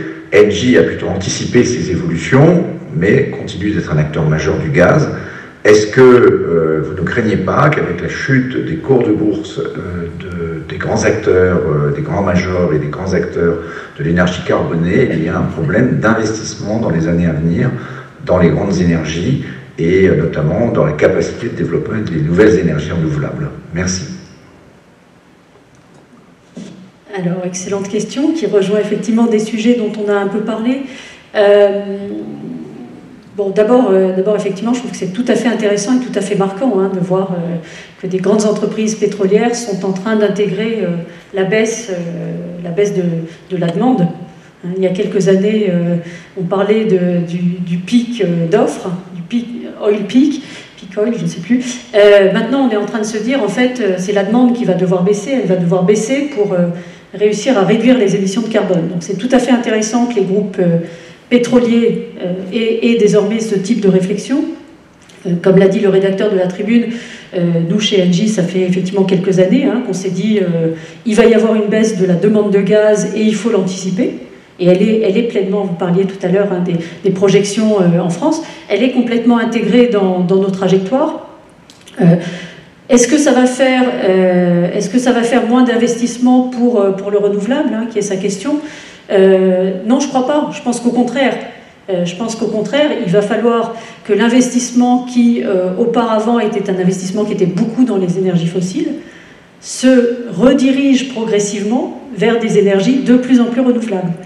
Alors, une fois qu'on a dit ça, il faut être réaliste, et on en parlait tout à l'heure, le pétrole ne va pas disparaître du jour au lendemain. Enfin, aujourd'hui, il reste des voitures qui ont besoin de pétrole. Le gaz ne va pas disparaître du jour au lendemain. Pour passer du charbon au renouvelable, souvent, il faut passer par le gaz pour réduire rapidement les émissions. Mais on va vers une baisse de la consommation de pétrole dans le monde, de gaz dans le monde, et le gaz qu'on va consommer, ça va être un gaz de plus en plus vert. Il n'y a aucun doute sur tout ça. La bonne nouvelle, c'est qu'effectivement, il y aura moins d'investissements qui iront sur de l'exploration et de la production. Bon, ce n'est pas les éoliennes, c'est la mer aussi, mais de l'exploration et de la production de pétrole, et plus vers des énergies, voilà, c'est ça, et plus vers des énergies renouvelables. Voilà, donc c'est au contraire plutôt l'occasion de libérer de l'investissement, et ça rejoint ce que je disais tout à l'heure, pardon de ce côté économiste, mais la meilleure façon de le faire, c'est d'avoir un prix du carbone qui incite les investisseurs à aller vers de l'énergie renouvelable. Nous allons maintenant pouvoir passer aux questions du public, donc nous allons passer dans les rangs avec des micros, idéalement lever la main, et on va essayer de désigner les personnes dans l'ordre qui vont pouvoir poser des questions.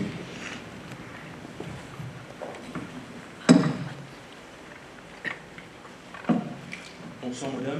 Peut-être lever la main pour qu'on vous voit. Vous êtes la seule femme directrice d'une entreprise du CAC 40. À quoi attribuez-vous ce manque de diversité, et selon vous, quelles sont les solutions pour y remédier?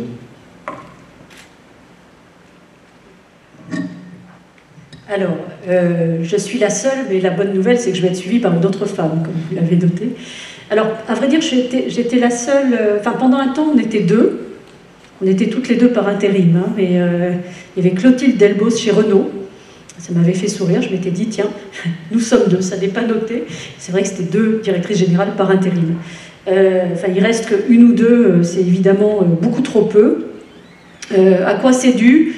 Je pense qu'on pourrait... Enfin, il y a plein de facteurs qui vont des préjugés collectifs à l'autolimitation des femmes. Je pense que les deux existent. Je ne sais pas si vous avez déjà fait des tests sur les biais que nous avons tous sur les représentations. Moi, j'ai fait ça quand j'étais au FMI.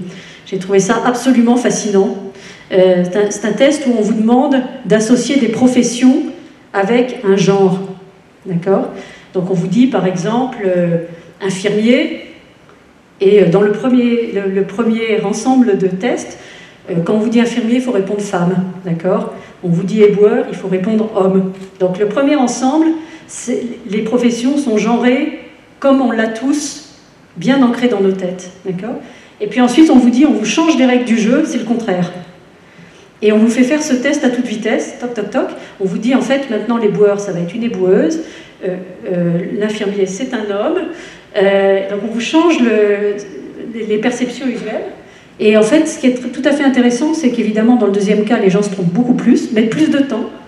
C'est pas du tout naturel. Et je crois qu'on a vraiment un problème de ce point de vue-là encore de perception. Ça n'est pas encore naturel. pour les perceptions collectives, d'associer chefs d'entreprise et femmes. Donc je pense qu'il y a un problème de perception collective, et je pense de ce point de vue-là que plus on est nombreuses, alors heureusement il y a aussi des femmes chefs d'entreprise, pas dans le CAC 40, hein, il n'y a pas que le CAC 40 dans la vie, plus il y a des femmes à la tête des entreprises, et de manière générale d'ailleurs, avec des hautes responsabilités, plus ça fera changer les perceptions collectives. Et puis je pense aussi qu'il ne faut pas que les femmes s'auto-limitent.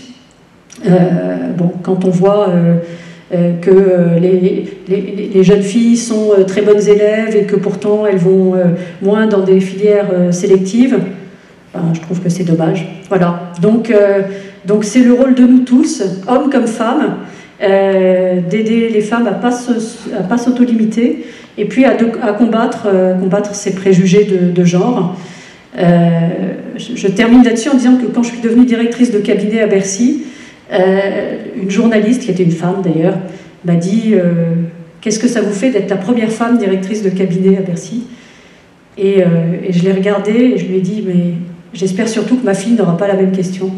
Voilà, moi je crois beaucoup que c'est un domaine dans lequel il faut beaucoup qu'on progresse, et je compte sur vous tous et vous toutes, en particulier la jeune génération.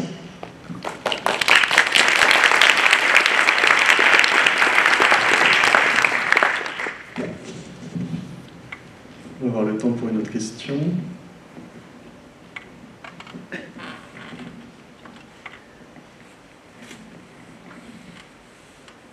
Bonsoir madame. Du coup, je vais m'adresser un peu à l'économiste que vous êtes ou que vous étiez, je ne sais pas. Donc en fait, par rapport à la session donc hier des activités départ d'Engie dans Suez, et au fait que l'État a voté contre au conseil d'administration contre cette session. Dominique Seux faisait le constat d'une inutilité finalement de la participation de l'État dans une entreprise stratégique comme Engie. Et donc si on peut discuter globalement de cette inutilité, est-ce que finalement cette inutilité doit avoir pour réponse une privatisation totale des parts de l'État dans les secteurs stratégiques, ou plutôt d'un renforcement d'un certain dirigisme étatique qui pourrait se faire même à l'échelle européenne dans les secteurs stratégiques, et qui viendrait à côté des autres incitations que vous donnez pour réussir une transition énergétique, comme un prix du carbone? Alors ça ne me paraît pas tellement une question pour une économiste, ni défroquée, ni actuelle. Ça me paraît une question sur des choix politiques. Je pense que l'État en France a une doctrine sur pourquoi il est présent dans les entreprises publiques. Et cette réponse, elle peut varier suivant les périodes, elle peut varier suivant les gouvernements. Je crois aussi que, indépendamment de la propriété, enfin de la part, Engie n'est pas une entreprise publique, c'est une entreprise privée dont 24% du capital est détenu par l'État. Mais je crois que, indépendamment de la propriété du capital, public ou privé, les entreprises ont un rôle majeur à jouer dans la transition énergétique, et je ne pense pas qu'elles aient besoin d'être toutes nationalisées pour y arriver. Pour dire les choses simplement, moi je crois que des choix privés, faits dans un cadre dans lequel l'État, la Commission européenne apportent les bonnes incitations, et en particulier le prix du carbone, plus des signaux réglementaires le cas échéant, je pense que ça permet aux entreprises de participer pleinement à la transition énergétique, et ce, quelle que soit la structure de détention de leur capital.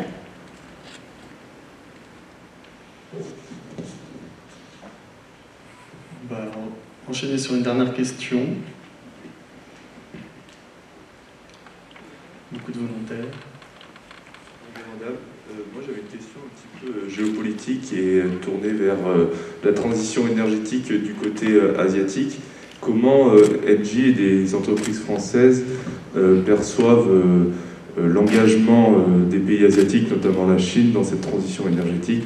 Est-ce que c'est plutôt un travail en collaboration avec eux, ou plutôt ils vous font peur, on va dire, ou voilà, comment vous travaillez. Vous aviez parlé notamment de l'imbrication des chaînes de valeur avec la Chine et aussi de votre volonté de vous recentrer géographiquement et de donc quitter laisser certaines parts de marché. Donc voilà comment vous appréciez le rôle de la Chine et plus généralement de la partie asiatique et des pays en développement.